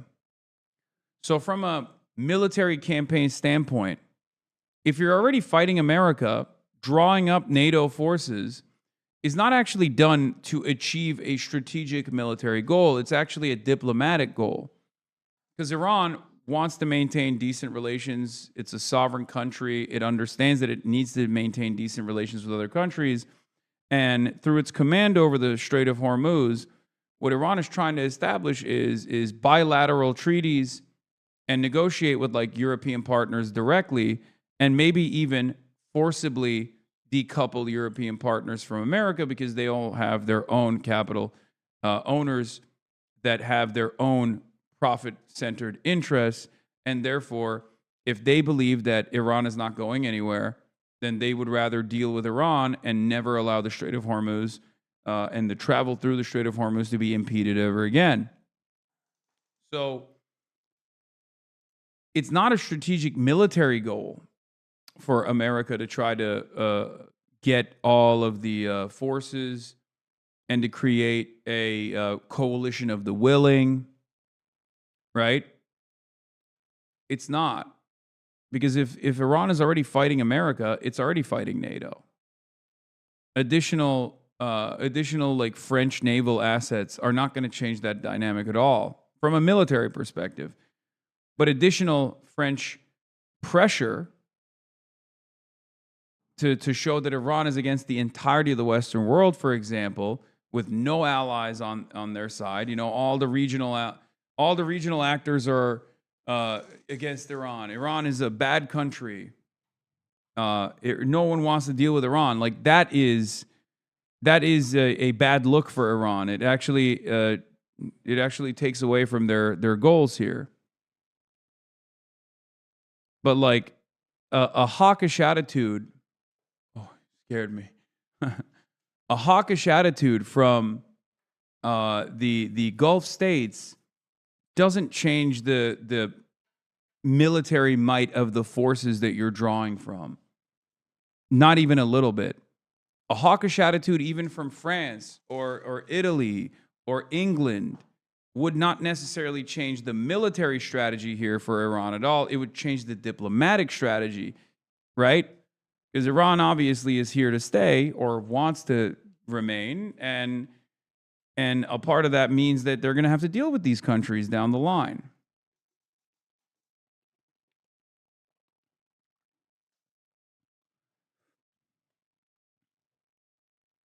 If Iran can split the U.S. from the world and frame it as a disruptor, allowing oil for everyone else is a massive problem for the U.S., yeah, obviously they're not going to let that happen. America's never going to want that to happen, which is why they should back away from this instead of escalating further and further. But it doesn't seem like America has the capability of standing down.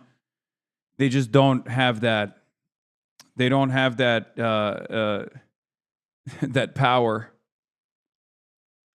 Iran's response to the UAE after this came out was the IRGC issued an evacuation warning for Ras Al Khaimah in the north of the United Arab Emirates, telling residents to immediately evacuate the city, stating that the area will be targeted in the near future due to its use in strikes against Iran.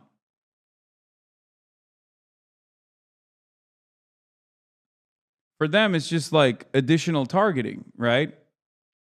For them, it's another base, another area to blow up.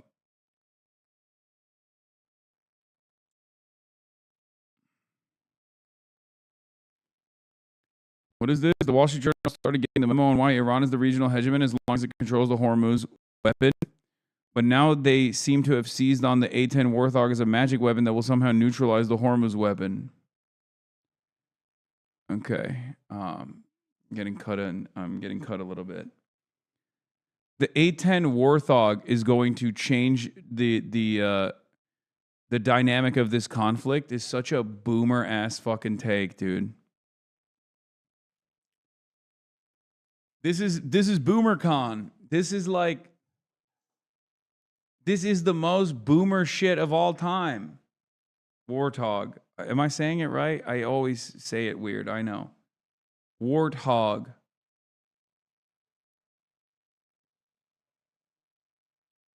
Oh, dude, wait till the A-10s come in, dude. Brrr.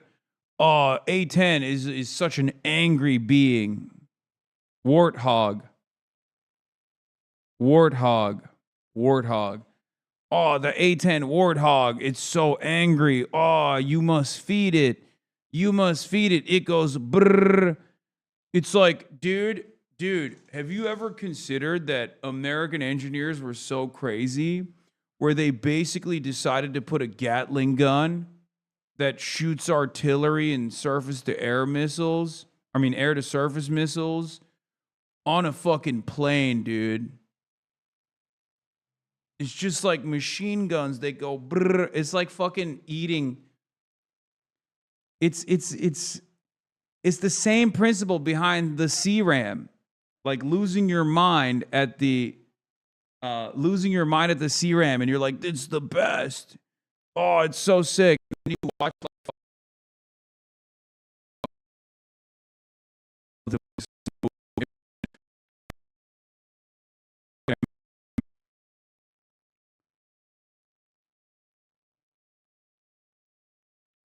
yeah, taking back control of the Strait assumed New Thursday as Iran began laying plans that allow select ships through, with Tehran's parliament considering a law to charge tolls. It raised the prospect that Iran could leverage its positions to make deals with nations that need oil, gas, and other commodities produced in the Persian Gulf region. In practice, this creates a form of coerced interdependence. States that seek access to Gulf energy may find themselves needing to accommodate Iran, whether directly or indirectly, said Danny Citrinowicz, a national security fellow at the Atlantic Council, a Washington think tank. Even when the fight on X, there's real doubt that this dynamic will fundamentally change. The extent of which Iran has seeded naval mines in the Strait couldn't be determined, because they haven't. I told you this already, and I will keep repeating it over and over again. You'll know when they fucking mine it. If Iran doesn't say they're mining the Strait of Hormuz, they're not mining the Strait of Hormuz. Why the fuck would they mine it? They literally have complete dominance over the Strait of Hormuz. Mining the Strait of Hormuz is a last effort. They don't need to mine the Strait of Hormuz because they still have dominance over the Strait of Hormuz. And plus, when they don't mine it, they can actually collect the toll. They can use access to the Strait of Hormuz as an opportunity to deal with European allies directly, for example, or Asian allies directly. Not allies, but, other sovereign countries. The extent to which Iran has seeded naval mines in the Strait couldn't be determined. Only 24 miles at its narrowest point, the Strait of Hormuz is such a confined space that cruise missiles can be fired from hundreds of miles away and still hit ships moving through it. Yeah, no shit.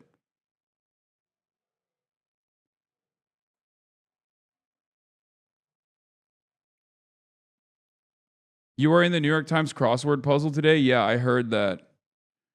Here, we'll take a brief aside here.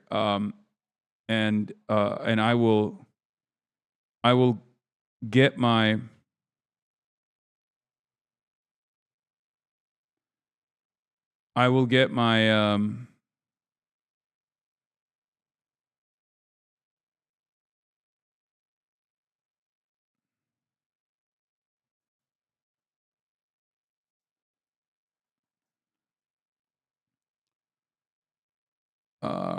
what do you call it? My brain is frying. Hold on. Why you look so skinny right now? You good, Mud? Bro, the one time I wear like a baggy fucking shirt and you guys think I'm like perishing in real life.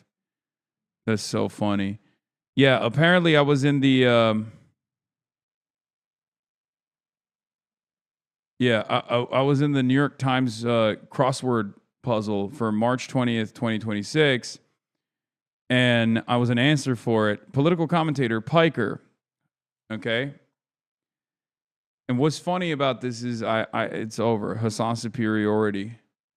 Okay. I have established aerial dominance over Mehdi and also Minhaj.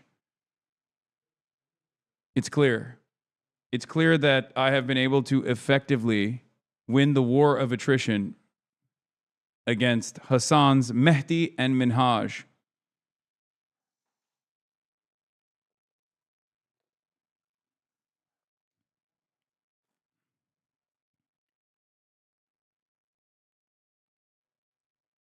Dominance over Northern Lion. Yeah, PR year again. This is a funny tweet I saw as well, yes. Third Way has no choice with the boycott New York Times games. No more Wordle until a sufficiently moderate version of the game can be developed. Yeah, there's also Hasan Piker came to our party and says he got frame mocked by real celebrities. So Vanity Fair did the natural thing and called him up to talk about it.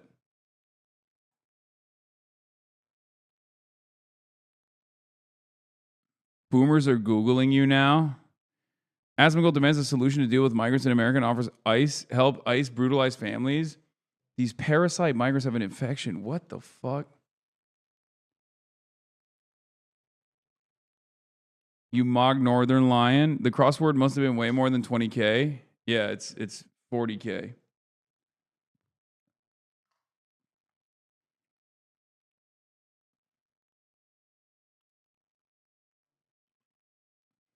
On your live stream, you said that you were more nervous than you've ever been in your life. You specifically shared that you felt like a chud-ass loser. Can you explain what a chud-ass loser is? Piker.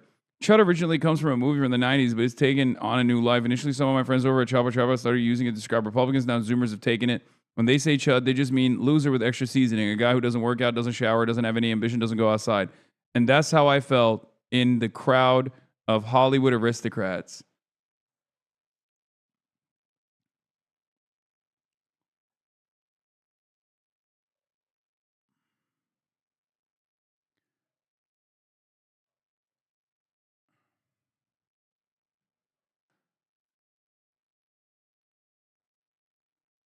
Yeah. I'm going to tweet this thing. Hold on.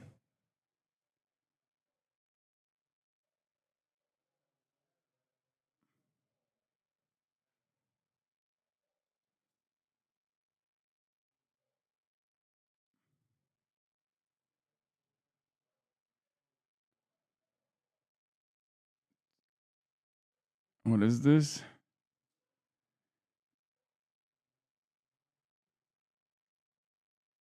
I'm not going to say what I tweeted because I don't want Twitch to ban me. But I just quote retweeted Asmongold and said, I've been banned for much less than this, you know?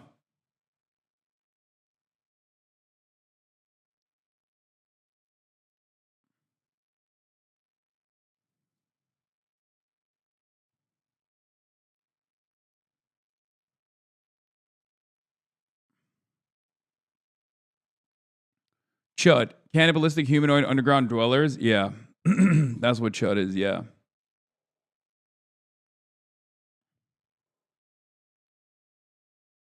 You don't remember? The only real bigotry is bigotry against Israel. Silly. I know. Anyway, well, let's get back to the ultimate bigotry, which is not only bigotry against Israel, but also bigotry against America as well. Israeli bigotry. Cuban President Diaz-Canel thanks Mexican President Claudia Sheinbaum for standing with the country amid U.S. pressure. Sheinbaum has stalled oil shipments, but yesterday suggested they may be sent. Look at that. This is what I missed, by the way. I was supposed to be here, but instead, my chud-ass, loser-ass is sitting somewhere in an undisclosed location in Havana, live broadcasting and monitoring the motherfucking situation. March can attest to this. I was monitoring the goddamn situation on my phone. Pretty spectacular style. He said I was monitoring it too much. I was constantly giving him updates in real time. And Israeli Reserve is saying serving in an Iron Dome battalion has been arrested and charged for spying on behalf of Iran in exchange for money, the Shin Bet and police say. I think this is cope. You want to know why? I mean, I'm sure Iran has like espionage capabilities, right?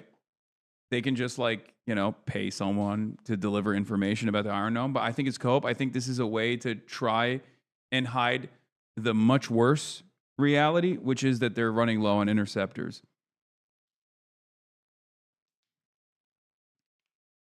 I think that they're running low on interceptors And that's the reason why they're like, oh, it's because that's the reason why they're hitting, because they were able to learn how to evade our systems because we have spies amongst us, you know, that kind of thing.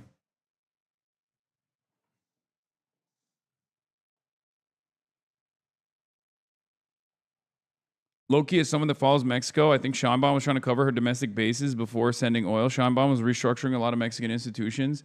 I don't know if that's the case, chatter. I'll just say it like this. I've been privy to some of the conversations and communiques, and I think it was definitely, let's just say it like this. My assessment is that it's outside pressure and fear for sure.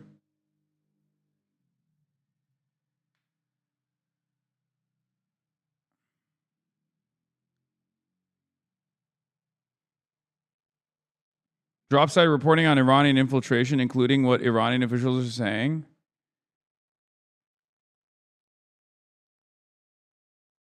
An Israeli indictment alleges that Iron Dome reservists secretly work for Iranian intelligence, passing along locations of air bases, missile defense systems, and potential recruits for months in exchange for payment. A new drop site investigation reveals this is not an isolated case, but a part of a growing covert campaign inside of Israel. In a major report, Jeremy Scale and Murtaza Hussein detail Iran's expanding efforts to recruit Israelis to carry out influence and espionage operations from within. Yes, this is well within their capabilities. I've brought this up before. Okay? I have. This is true. Both of these things could be true at the same time. I don't think the reason why Israel's getting pummeled, however, is because they have insiders that have leaked details about how the Iron Dome works to the Iranian government. I think it's more so, it has more to do with the fact that they are running low on interceptors, because we have literally heard people in the aerospace side on the Israeli Defense Forces openly reveal that they're running low on interceptors. And it's not just the semaphore article either. Another commander recently came out and said, we're running low on interceptors. That's part of the reason why we're letting some of these missiles, land.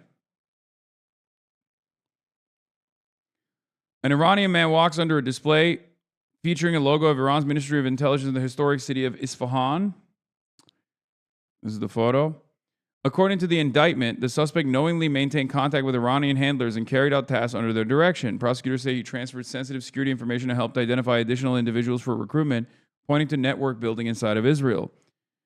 Drop site reports a sharp escalation. Israeli data cited in the investigation shows roughly 400% increase in suspected and confirmed Iran-linked espionage activity in 2025. Roughly 36 Israelis have been arrested in recent years. Dude, this is what is crazy. Because, are these guys, are they anti-Zionist? Like, what happened there? You know what I mean?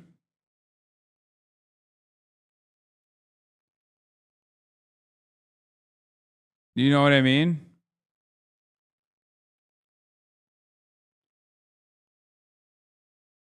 People still believe you go around the world when you're just streaming from a basement in Gary, Indiana. This is true. I'm literally streaming from a basement in Gary, Indiana.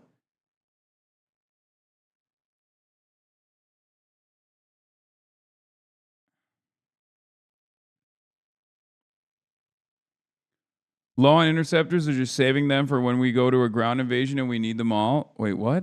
The interceptors for a ground invasion? What the fuck? What are you talking about? Also, wait, hold on. I'm going to mute for a second.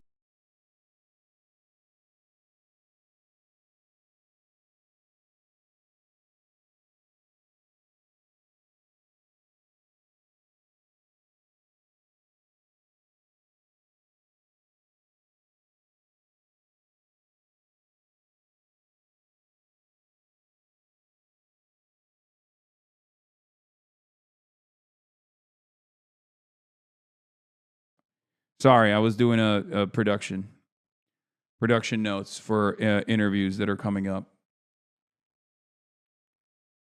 Apologies. Which way to go, depending on either a policy choice or in reaction to what the Iranians are doing or threatening. And so again, I would keep that, not only keep that on the table, I would make sure I have reports available to you in case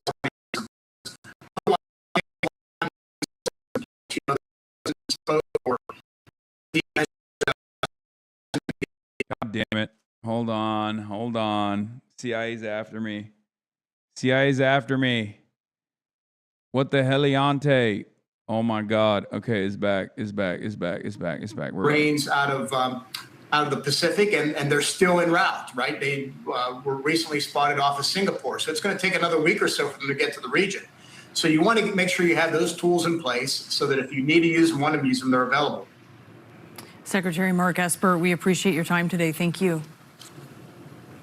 Thanks, Bjorn. And CNN is learning that thousands more U.S. Marines and sailors are heading toward the Middle East just one day after President Trump downplayed deployment reports, saying, quote, "I'm not putting troops anywhere," though he did say that if he were to, he would not share that with the public. The deployment also happening just hours after the president shared on his Truth Social account that the fight to stop a nuclear-powered Iran has been militarily won. CNN senior national security reporter Zach Cohen has our new reporting. And Zach, on that question of the nuclear capability of Iran being militarily won, isn't there enriched uranium believed to be stored hundreds of feet underground, buried under sand? Yeah, Boris, that is certainly the understanding of the U.S. intelligence community, and it's a problem we know the Trump administration has been grappling with and weighing the possibility of using U.S. special forces potentially to try to essentially go in there and extract or destroy the uranium. Oh my God, when you got Scott Bessent writing fucking long ass, oh my God, it is so cooked. Scott Bessent posting insane style cope, I suspect.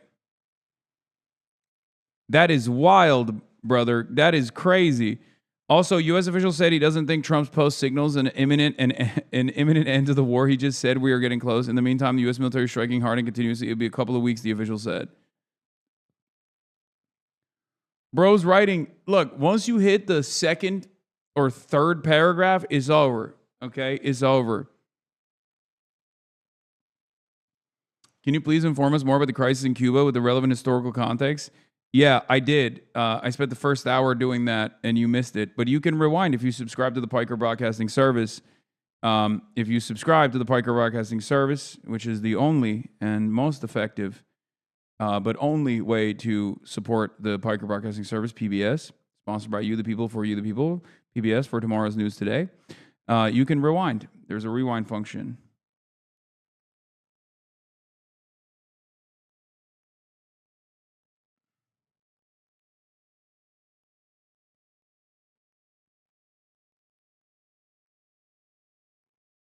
Speaking of writing, the White House just copy-pasted this shit. This is wild. The White House plagiarized his reason for launching a war on Iran from FDD, a cutout of Israeli intelligence. Oh, my God. Oh, my God. They did Foundation for Defending Dick. FDD is literally an Israeli espionage arm. It is an American think tank that masquerades as an American think tank, but is straight up an Israeli intelligence asset, is an Israeli intelligence cutout. Okay? That is unbelievable. That is unfucking believable that they just like copied and pasted it. Oh my God. I mean, actually, is it unbelievable? It's the most believable. God, this entire administration is on fucking autopilot, dude. You stole tomorrow's news today from Alex Jones. Imagine if Alex Jones sued you. Wait, what? Alex Jones says tomorrow's news today? That's crazy. No, not you. I was talking to Chad. That is believed to be deep underground at one of those facilities that was hit last year. But again, to the president's comments yesterday about sending additional troops to the region, we're learning that thousands more Marines are going to be deployed to the Middle East here in the near term, having their deployments accelerated. Now, one Marine Expeditionary Unit was already on the way to the Middle East. These are units that are really the Swiss Army knife of military capability. They're made up of about 2,200 sailors and Marines, but we're learning now that they're going to send potentially a second Marine Expeditionary Unit to the Middle East. This unit was intended initially to go and deploy to the Indo-Pacific region, but their timeline has now been moved up, and they're going to be traveling to the Middle East, according to two sources familiar with the plans. And so it does raise questions about what is the Trump administration's timeline for bringing an end to this conflict, and what objectives do they need to accomplish before they can do so. To that point, you have this announcement of a deployment, and then also what is potentially going to be a $200 billion request for supplemental funding from Congress. Insanity. They're pooping on us. They're dabbing on us. I need you to remember this number. Next time some fucking asshole from DC tells you we can't have health care, okay? Next time some douchebag politician says we can't have fucking health care, remember that.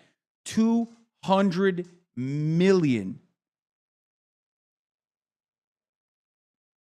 200, not million, sorry, billion. $200 billion. Money mogging you? I mean, it is money mogging. It's money mogging all of us, okay? It's money mogging all of us in the sense that if you were like, oh, can I have some funds, please, for the fucking potholes down the street? They're like, no, fuck you. If you're like, can I have some money for healthcare? They're like, no, fuck you, fuck yourself, kill yourself, die. Die right now, you're fucking broke. Die, broke boy, die. If you're like, hey, can we, like, I don't know, fund education initiatives in this country so that, like, we can have a more competent, competitive labor force in the international marketplace? Fuck you. Unbelievable. How does the administration square that with what Trump has been saying about this coming to a close relatively quickly?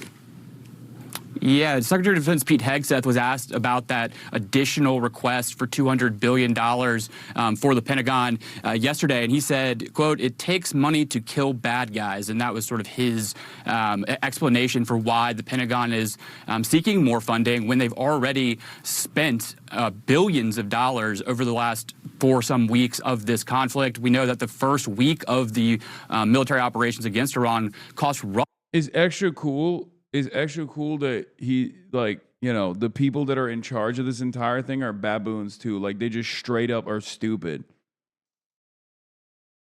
Yeah, war is over, but we just need another 200 billy. You know, just to, like, extra end it, you know? War's already over, but, like, we just need another 200 billy, and then it's totally over. It's going to be super done, you know?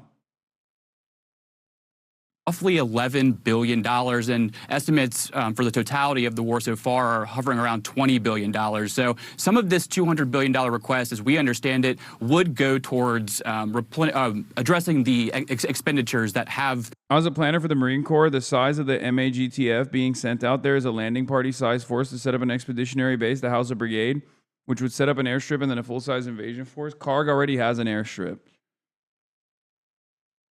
The problem is, are those numbers enough to take over Carg Island? And even if they were to take over Carg Island, are they large enough to be able to hold it? You have to remember, they don't have any backup. Because, like, you can't just take Carg Island. You have to take the surrounding coastline, okay? You can't just take over Carg Island. You have to take the surrounding coastline. They've already also talked too much about Carg Island. I know how these guys operate at this point. I don't think they're going to do to Carg Island. They're going to go somewhere else. I think they love doing this, like, idiotic bait and switch shit. So I suspect that they're not deploying to Carg Island anyway. That would be incredible if they were, like, literally saying for weeks on end, we're going to take over Carg Island, we're going to take over Carg Island, and then they just didn't even do that. I mean, or they ended up actually trying to do that. Sorry. There's a couple different islands. I suspect that they're going to try to take over one of them. I don't know if any of them actually have, like Carg does have a landing strip on it.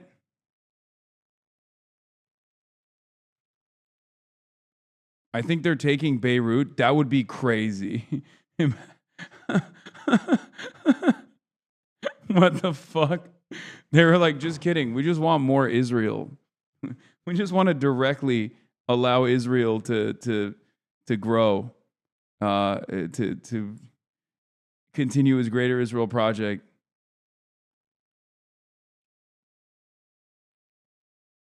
Been spent so far during the conflict. But there's also speculation and concern that the Pentagon may try to also get funding for other priorities as part of this additional request. That's something that is going to raise a lot of eyebrows on Capitol Hill as lawmakers on both sides of the aisle are starting to really push the administration to come out and explain their reasoning and their objectives for the Iran conflict. And they haven't even asked Congress to vote on this conflict yet. So a lot of questions as to whether or not this will ultimately come to pass. But the Pentagon is seeking additional funding, and we are seeing more Marines into the region.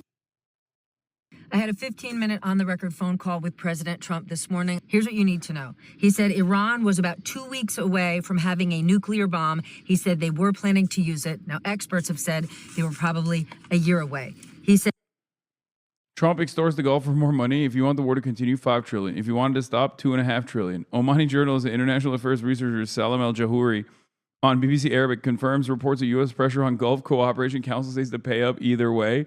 According to leaks, al-Jahouri cites Trump is demanding GCC states pay $5 trillion to sustain the war, or $2.5 trillion as a fee for stopping it, framed as payment for what has been accomplished. I don't believe this. Seems unbelievable. I just don't think this is no. That seems. I mean, it's Trump. So who knows, right? It's Trump. But also at the same time, that seems even too much for Trump, right? Am I crazy? I feel like that's a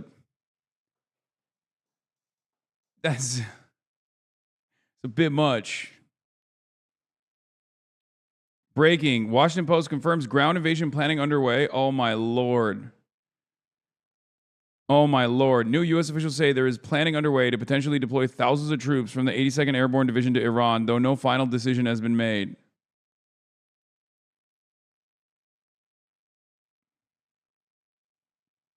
That's crazy. Also, I got a new laptop because the old one was getting bricked. Because Google Chrome is an insane eater of RAM. And it bricked again. Pizza index? Bro, what are you talking about? We've moved past the Pentagon pizza index. We are now at the how many crayon eaters are being deployed index. It's a totally new reality. we could leave Iran right now. Wait, what the fuck? That's crazy. Too much cum on the fap top? Oh, God damn it. 1 hour ago, he said we don't want a ceasefire. He just saying shit at this point. Yeah. That's just how he does it, man. That's the goat talking. All right, I had to turn off the fucking stupid ass.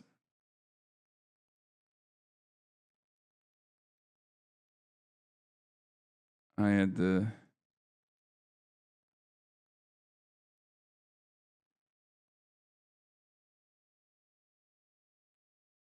Hold on. What is this?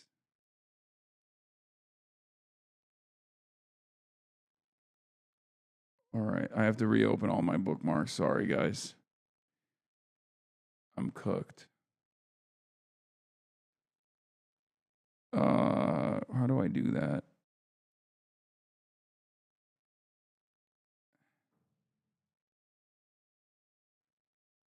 The 82nd just became Unit 8200. Your glasses are sick as fuck. Thank you. Looking at the Helium browser now. I love my nerd siblings in this chat. Shut up, bitch.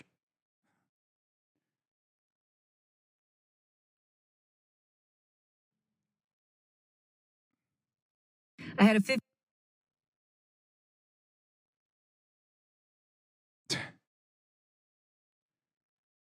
I'm going to keep using Chrome, even though it eats RAM. Crazy style. It's so crazy how much RAM it eats. It's a real RAM eater. Boy right now, what's he up to? Oh, stacks of solar panels and 30 tons of humanitarian aid heading for Cuba. My goat. He's on the water. Nah, he's not here yet. I don't even know if we're going to actually see him here, ironically enough, because they had a delay in their travel plans. Why do you hate your privacy and love Google? Just easy. You won't? Australia is a long sail? No, he's not. That's really funny. Yeah, he's sailing from Australia. No, I didn't take a boat. He's...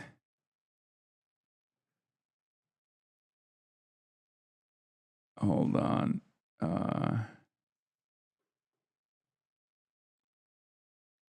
We're letting Iran sell oil? Cool. Yeah, of course we are. We can't stop them. What do you mean? We need them to make up for the loss. We need them to make up for... We need them to now stabilize the oil markets or the price of fucking crude because we decided to blow them up and it frustrated them to no end and it caused them to literally take the unthinkable action, the ultimate action, and close the Strait of Hormuz for everybody but themselves, obviously. And yes, when that happened, someone needed to fucking keep sending tankers to the goddamn strait. All right, let's hear what he had to say. 15-minute on-the-record phone call with President Trump this morning. Here's what you need to know. He said Iran was about 2 weeks away from having a nuclear bomb. He said they were planning to use it. Now, experts have said they were probably a year away. He said, we could leave Iran right now. We're ready to. But he said, given where things are, they would likely, the current regime, rebuild. It would take them 10 years, but that's not good enough. That's why we're still there. As it relates to Europe, our European allies, and NATO, the president had nothing good to say. He said it was always a one-way street with NATO. They've proven themselves to be a paper tiger. Without the United States, they're useless. He said Putin isn't afraid of them. No one should be. It would have been great if they would have shown their support. They've shown nothing. And he's not surprised, though. He said he doesn't need them. He's never had anything good to say about NATO. Now he has even less. As it relates to Ukraine, I asked about Ukraine giving us support with the war in Iran. He said they've done nothing. Anything Zelensky is saying is just for PR and publicity purposes. He doesn't see anything ending soon when it comes to the conflict between Russia and Ukraine. And I would say he even expressed more trust in Putin than he does Zelensky. I asked him... There's a laser pointer? What the fuck? Yeah, you already pointed it at me. What the fuck is a laser pointer supposed to do? Why is there a laser pointer on that? All right. It's crazy that Zelensky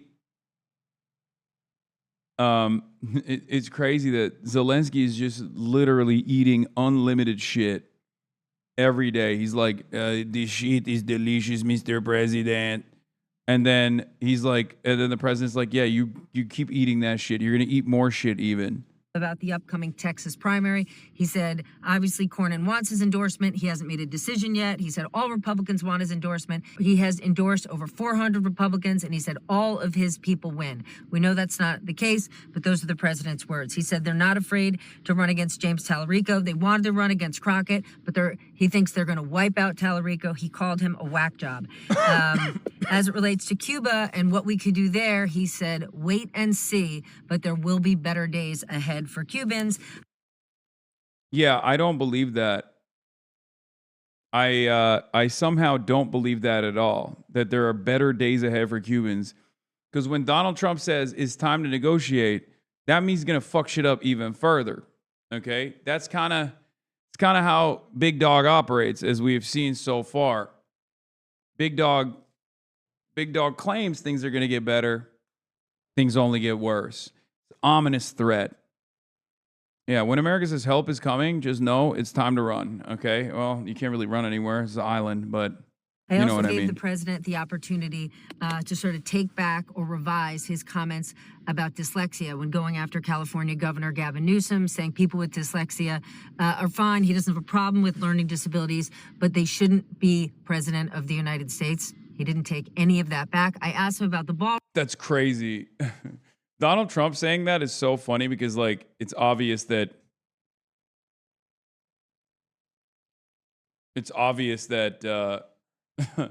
you know, Donald Trump is not exactly mentally sound. Room, which no surprise, he said is ahead of schedule and under budget. But he said because it's going to be drone proof and bulletproof, we're going to have everything there in the future. Inaugurations. We covered a lot more. For now, those are the highlights I thought you should know. Fantastic. Fantastic. Cuba is refusing a request by U.S. Embassy in Havana to import diesel fuel for its generators, calling the ask shameless. That's funny.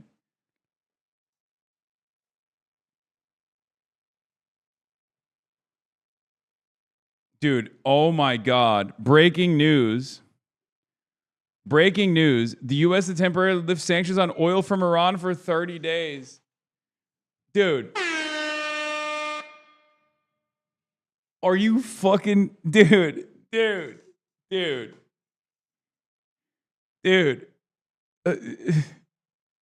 Step one, bomb Iran. Step two, Iran fights back spectacularly, showing the rest of the world that maybe America's a paper tiger. These guys have wanted sanctions relief for fucking decades. And now they finally have it. And what it took was for them to literally just blow up every American asset in the region. The lesson here is, yeah, you just got to fight back against America.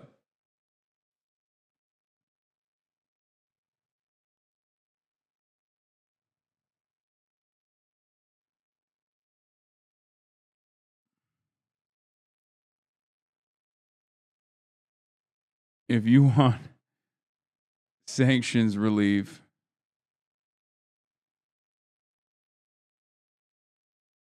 you can't expect to get it through diplomacy. You have to make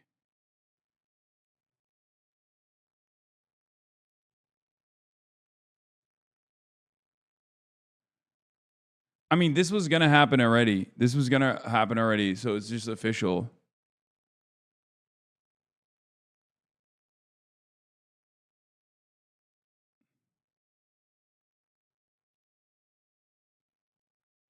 Will you be speaking with Jeremy Corbyn whilst you're both in Cuba? Yes. I have an interview with him tomorrow. We'll take the USS Boxer 30 days to get in theater with another MEU. Please harvest max. I don't understand the flotilla aspect of the aid mission. If you were in Cali yesterday, you couldn't have just been in a fleet of boat. You could have been in a fleet of boats. Dude, it's not just boats, man. If you looked at the website, it was boats, it was planes. Like, they're...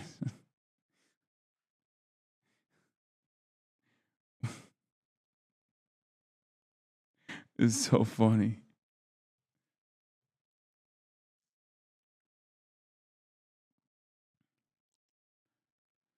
My lessons from grade school are as valid in geopolitics as they were on the playground. Hit the bully and they'll eventually fuck off. I mean, yeah.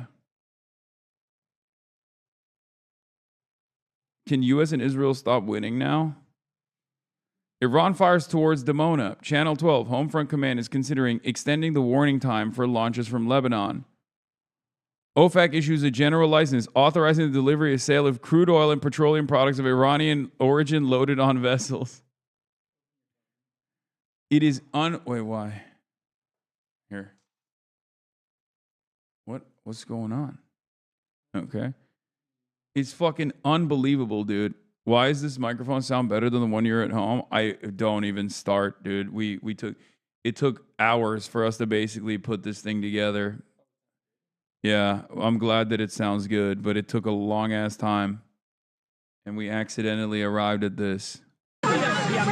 Anyway, But yeah, the audacity of the U.S. Embassy in Havana to import diesel fuel for his generators, calling the act shameless given the Trump administration's fuel blockade on the island, according to diplomatic cables reviewed by the Post. Crazy to me. What was it? Fuck did you do? Oh, you sent yourself. Oh, that's what you took?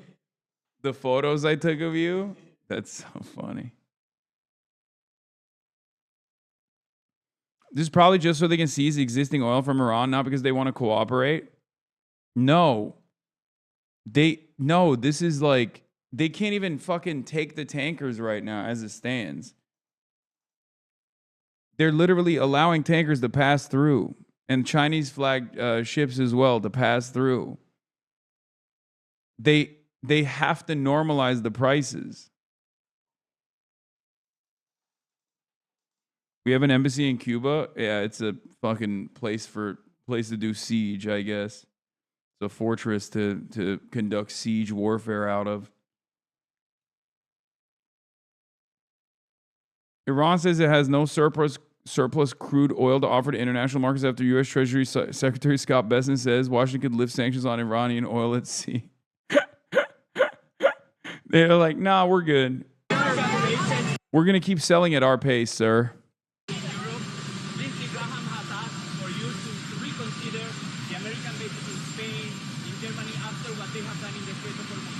Well, it deserves. He's right about asking that, and I think NATO's gone down a long way because they haven't. I mean, they should be helping with the Strait. They get much of their energy from the Strait of Hormuz, and if Lindsey Graham said that, and don't forget, he was the big NATO guy for a while, and now he's not. And a lot of senators in Congress, and they were big. They're very upset with the fact that NATO has done nothing.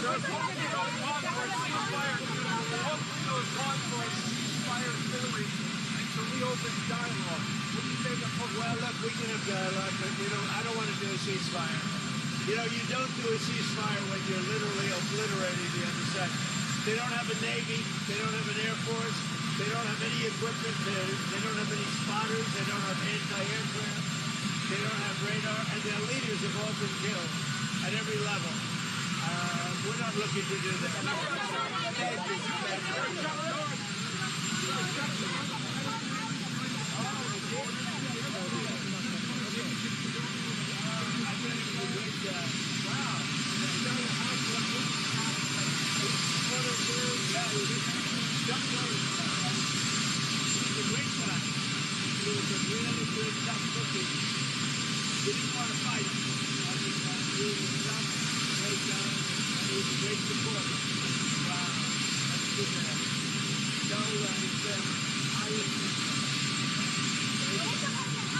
Do you think Israel will be ready to end the war when you're ready?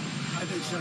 Mr. President, the relationship's a very good one. I think so. Mr. President, we want more or less similar things. You know what we want? We want victory, both of us, and that's what we've got. Mr. President, what's your plan for Carg Island, Mr. President? What's your plan for Carg Island? I may have a plan or I may not, but how would I ever say that to a reporter? If I said that to a reporter, Marco would say, please, sir, let's bring you over to the helicopter immediately.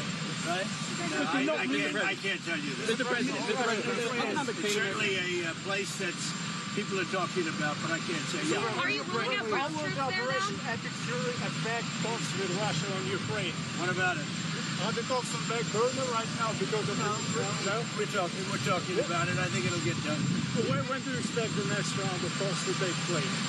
They take place almost every day. We're making a lot of progress. Mr. President, you said that the war was militarily won in Iran. What did you mean by that? You said the war was militarily won in Iran. What did you mean by that? I think we won. We've knocked out their Navy, their Air Force. We've knocked out their anti-aircraft. We've knocked out everything. We're roaming free. From a military standpoint, all they're doing is clogging up the strait. But from a military standpoint, they're finished. So how much longer should the American people expect this to go? You said opening the Strait of Hormuz is a simple military maneuver. Very simple. Yeah, but what did you mean by that? It's a simple military maneuver. It's relatively safe, but you need a lot of help in the sense of you need ships, you need volume. And NATO could help us, but they so far haven't had the courage to do so. And others could help us, but, you know, we don't use it. You know, at a certain point, it'll open itself at a certain point. But we've defeated the enemy, and they are an enemy. They're a sick group of people.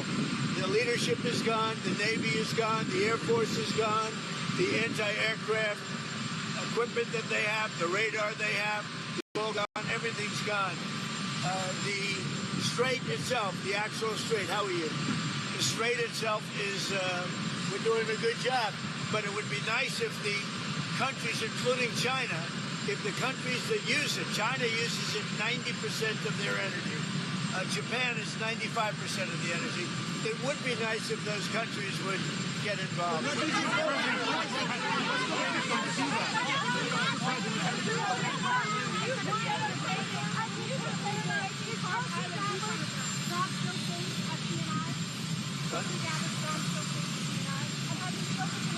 I thought she did a good job yesterday. Mr. President, I wanted to ask you, Iran. It would be nice if China did a lot of stuff you want. Huh, big boy? Yeah, it would be nice. I mean, he's not wrong. It would be nice if China did a lot of the stuff that Donald Trump wants. They just don't have any incentive to do so. Why the fuck would they do that? Yeah, why doesn't China and Japan get together and help the United States? True. Dude, why didn't I think of that? That's a brilliant idea.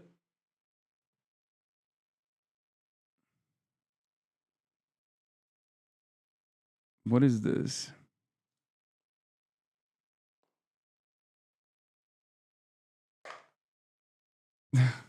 You're so stupid. Like, explain.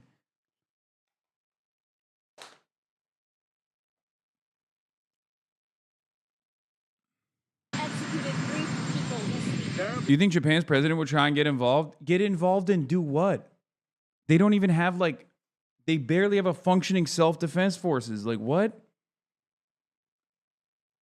Japan's constitution makes it illegal for Japan to have an army. Okay? What are they going to get involved with? What are they going to make animes about fucking Iran? Fuck are they going to do? Oh, dude, I'm going to get all my best mangakas on board with this. Once we make the fucking Iranian anime, once we make Iran the villain in this anime, in this upcoming anime, then you'll know. Then you'll know, dude. Japan, first of all, how are they going to make the anime? In fucking candlelight? They don't got no oil. Iran closed the Strait of Hormuz. Well, they got like, what, 200 days in their strategic reserves.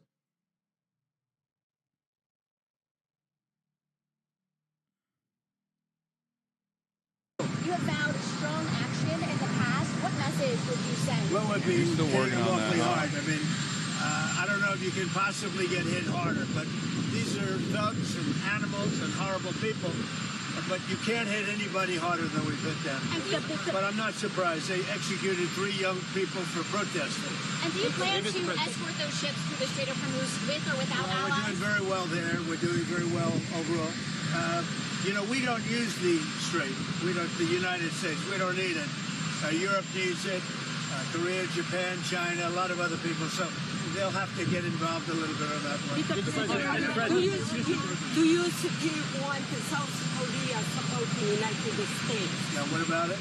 Do you still want South Korea support? Well, I love South Korea. We have a great relationship with South Korea. We're helping South Korea a lot. Yeah, the other day we helped them so hard by Day 21 of the war. hastily offloading their THAAD missile systems. That was dope. That was pretty cool. We would just, cause like they were just, they were just not using them anyway, right? Might as well take them off their hands. Lighten their burden, if you will. Their missile stockpile burden. It's too rough to have THAAD missiles on your soil. It's not. We love them so much. We were like, Israel would do a better job with these THAADs. Dumbasses at Fox have the same idea. Brian Kilmeade on Fox News talking about the Iran war. NATO is all of a sudden consolidating and saying we're on board. We have Japan saying, how can I help? Viewers might misunderstand and think Takaichi has agreed to send Japanese naval forces. Journal. Yep. So, Brian, good to see you. Lying as a great point, Journal. It's empty. Yes. I'm hoping to fill it up today. But I have a question for you. The approval rating 100% among MAGA Trump. Bro, JD Pandon gonna unite the Koreas, brother. One Korea. Oh my God. Oh my God. Oh, I never thought I would see the day, bro. I swear to God. JD Pon, motherfucking Dom, baby. Put some respect on it. He is the great Maoist hero. Accelerating America's collapse, allowing American imperialism to take blow after blow. Unbelievable, dude. Jusha, rise up, Jusha. Burrs. 20 days in, baby. 20 days in.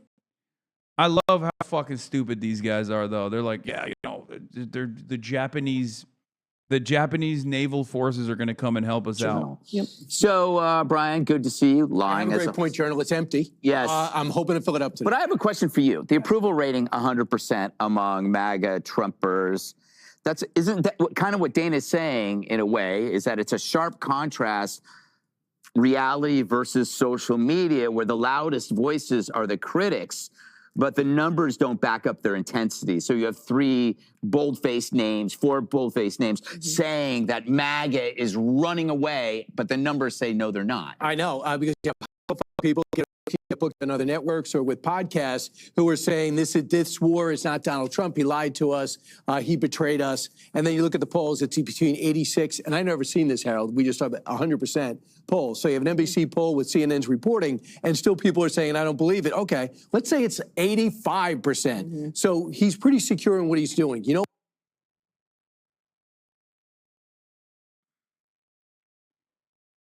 We can't have a country with these motherfuckers, man. It's just like, I don't know. Do we have an America to send them to? Is there a place that we can do the same thing to them? You know how like, you know how the Cubans that were like, oh, I hate egalitarian principles. I'm out. I can't participate in slave-like conditions. Like I can't have ownership over sugar plantations. I'm out of here. I'm going to America. Like, where do we send these motherfuckers to? Because America is the place we send them to, right? Historically. Argentina, maybe? Yeah, Nazi style. Just ship their asses. Ship MAGA to Argentina, bro. Let Javier Milei sort it out. Let Javier Milei sort it out. Yeah, banish them to Argentina.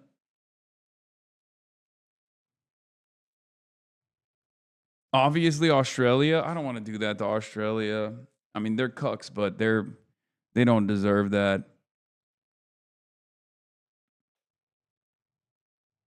What? Honestly, I have to say I'm disappointed in the stream has turned into these days the constant attacks on Trump and Israel. It feels like only yesterday you'd have no problem readily admitting that it's long past the time for the top of the hour ad break. It's 4:53, man.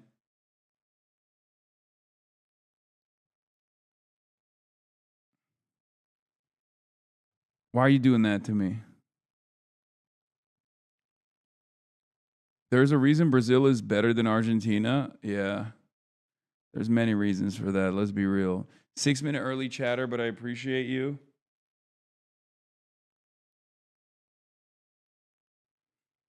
Literally alternative reality. They're saying most Trump supporters don't think Trump lied, even though he literally objectively lied. There's just a cult poll at that point. Who gives a fuck what they think? Excuse me, Trump would never lie. And if he did lie, it was for good reason. And he's incapable of lying because everything he says turns into truth. I love him. I was thinking about this. It's like, there is obviously a very clear cult that's taken shape in American politics, right? And I've been thinking about this quite a bit where I'm like this kind of cultish attitude is necessary if you're going to build a popular base as well. You need loyal soldiers. Why can't they be a cult for communism? Just be cult-like in your religious fervor for implementing communism.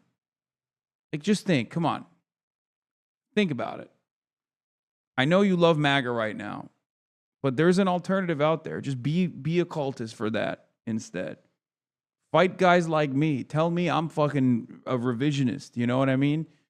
Tell me I'm a revisionist. I've betrayed the Marxist orthodoxy, you know, that kind of thing.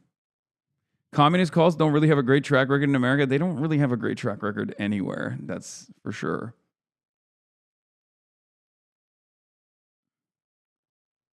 Why, Greg, back to your original point and Dana's, is that if you've been around and reading a paper since 1979, now we get it online, now we get it, you've seen it, Iran be a problem. Donald Trump is not attacking Aruba or the Bahamas. He's attacking a belligerent nemesis of this country that spend the majority of their time. We are the belligerent nemesis of most countries, by the way. If we were looking at this honestly, we would be considered the belligerent nemesis of all countries. We are dog shit to our allies in Europe. We keep constantly throwing them under the bus. We are horrifyingly bad at long-standing security contracts on oil-rich nations that have given us trillions of dollars. As we have seen for the past 20 days, they're getting fucking pummeled. Okay? We are not even good at maintaining a defensive posture for our ally states that we have designed. Our ally states that we have designed as a necessary first line of defense against our foreign adversaries, whether it be Soviet Russia at the time, or whether it be China, right? We're fucking horrible, and we just constantly blow shit up. We have an endless, unlimited appetite for blowing things up and starving people. I'm literally at the epicenter of one of those problems right now. I'm in Havana, Cuba right now. We're fucking blowing shit up, blowing up schools and hospitals in Iran, and we're also simultaneously stopping other countries from delivering necessary resources like fuel to this country. Like, American cruelty is so endless that we can do that on a bad day. Like, we're not even thinking about it, right? The evil is on autopilot. It's crazy. And yes, this has always been the case. Obviously, this is not just Donald Trump. Donald Trump is not Donald Trump is just the maximalist conclusion of American empire, American imperialism, this evil force that we are around the planet, this malignant, unstoppable, unaccountable force that kills with impunity. And it's crazy because nowadays, we don't even design an argument about why this is good. No, the lighting is fine. Oh, okay. Nowadays, I feel like I look like a cult leader with this frame. It's like, nowadays, we don't even try to justify it. We don't even try to justify it all that hard to the cattle in the United States of America. And we don't even try to present an argument as to how this will be good for the American working class. We don't even do it. We just look at you like this. Don't you think this would be good, though?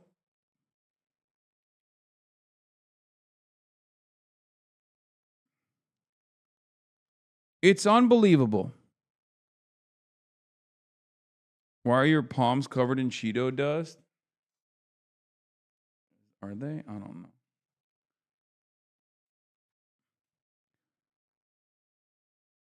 You're preparing us for the Cumtown massacre? Why do you still have the flashlight on? Oh, really? Okay. Hell yeah. Wait, hold on 1 second. I got to mute it apparently. I have production notes again.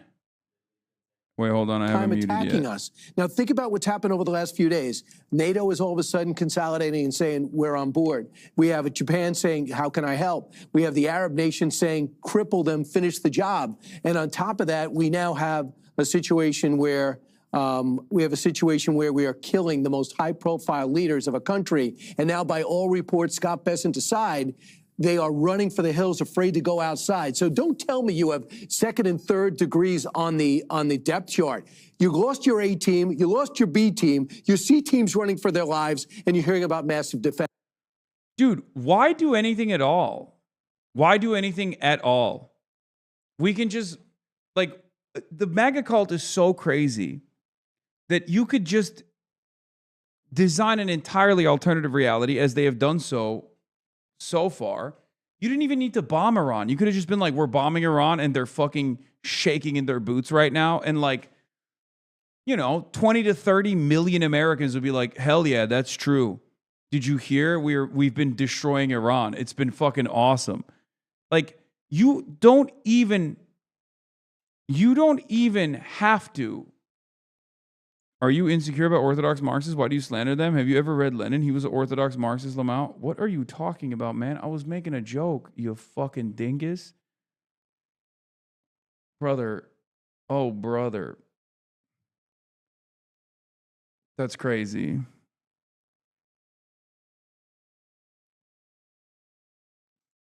Anyway, the point I was trying to make is we didn't need to do this at all. We could have just been like, the Strait of Hormuz is open.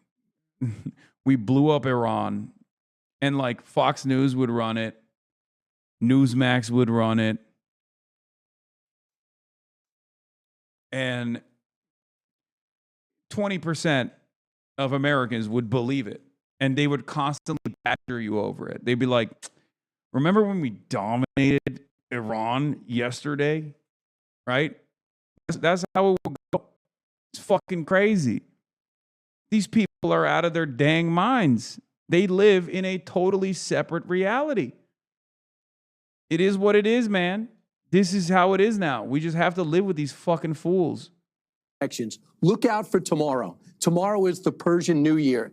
Normally they go out and celebrate like every other country. They were told not to. I sense they're going to. And if the siege doesn't come out in the streets and repress that, I think the go sign is going to be take back your country. Just the beginning. It's a race between the energy, the eradication of the energy worldwide, and people getting nervous, as opposed to a brilliant military strategy being implemented with the latest, most impressive weapons in the world, helped by AI. Excellent. Good job there, Brian. Wow, you really mean that? Oh, he slammed the AI in there too. Oh God, help by AI. Like that's also a good thing. Thank you. In the meantime, reports of a large fire burning following an Iranian drone strike on the U.S. Department's Baghdad Diplomatic Support Center in Iraqi capital, located on the site of Baghdad International Airport. Bro, the Iraqi Shias do not play around. Ever since the other pope, okay, ever since the other pope of the Shias basically issued a fatwa, the Iraqi forces have been going nutty mode.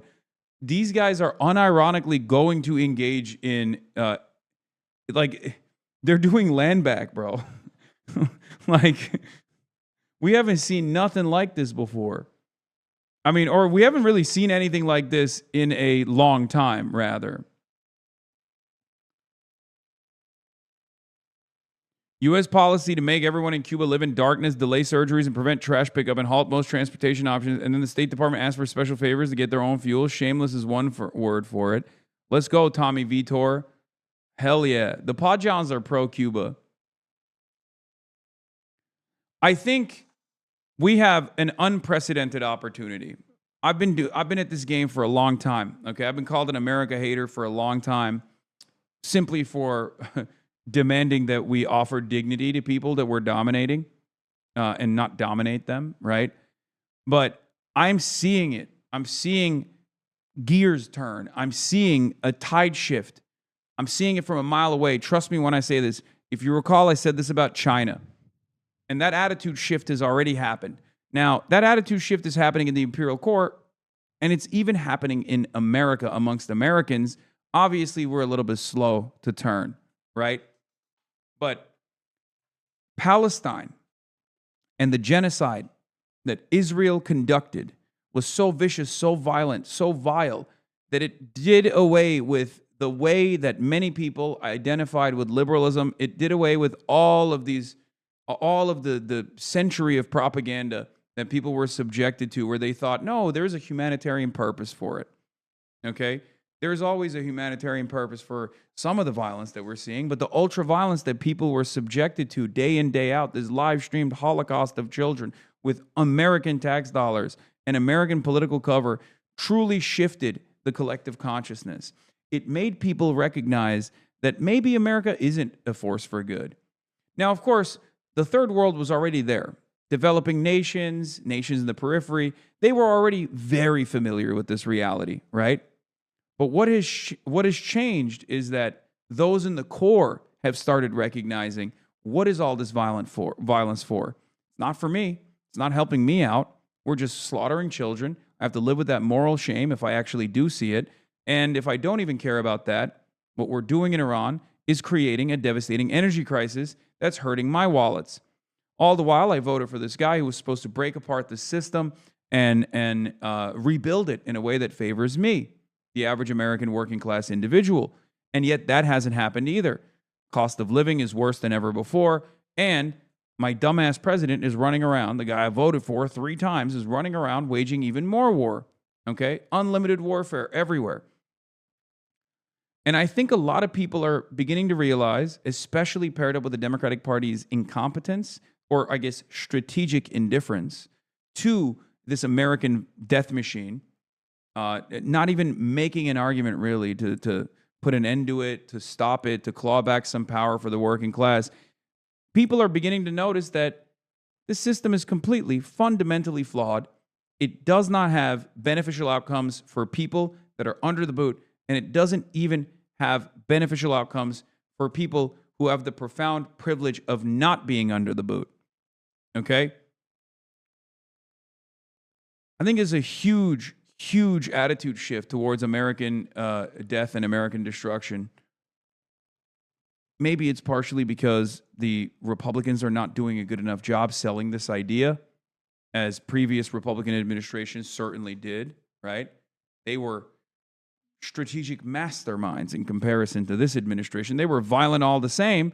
They were Hitlerian all the same. But at the very least, there was like an intellectual through line that you could follow. There was a logic to the militancy. There was a logic to the action. It was built around lies, right? But at least they lied to you, and some people believe those lies. Now, this administration doesn't even choose to create a sophisticated narrative around why we have to do endless war and blow up Iran and starve Cuba. They just do it. And I think more and more people are coming to terms with the reality that they have been sold a lie, that America's enemies are not the American people's enemies at all, and that we have actually a very specific set of enemies. Enemies that are the same in every nation state. Those who own all the levers of power and control all of the machinery and the function of their respective governments. I think people are beginning to notice that.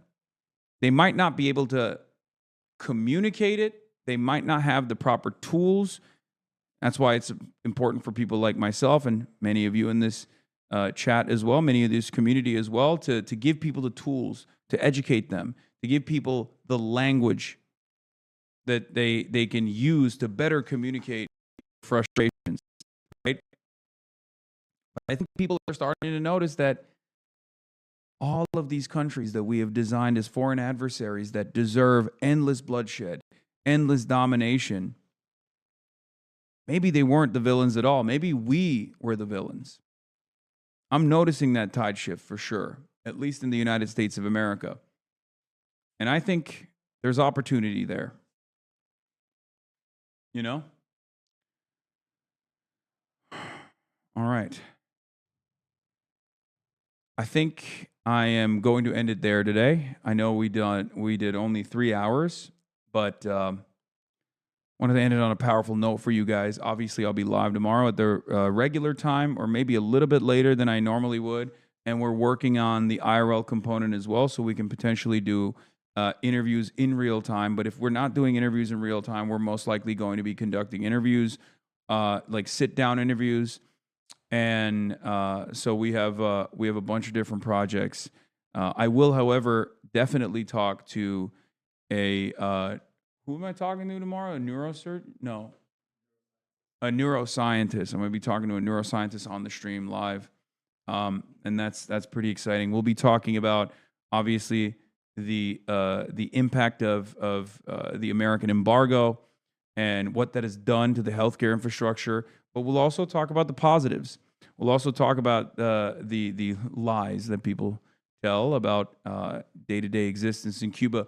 But we'll talk about also the incredibly impressive accomplishments of the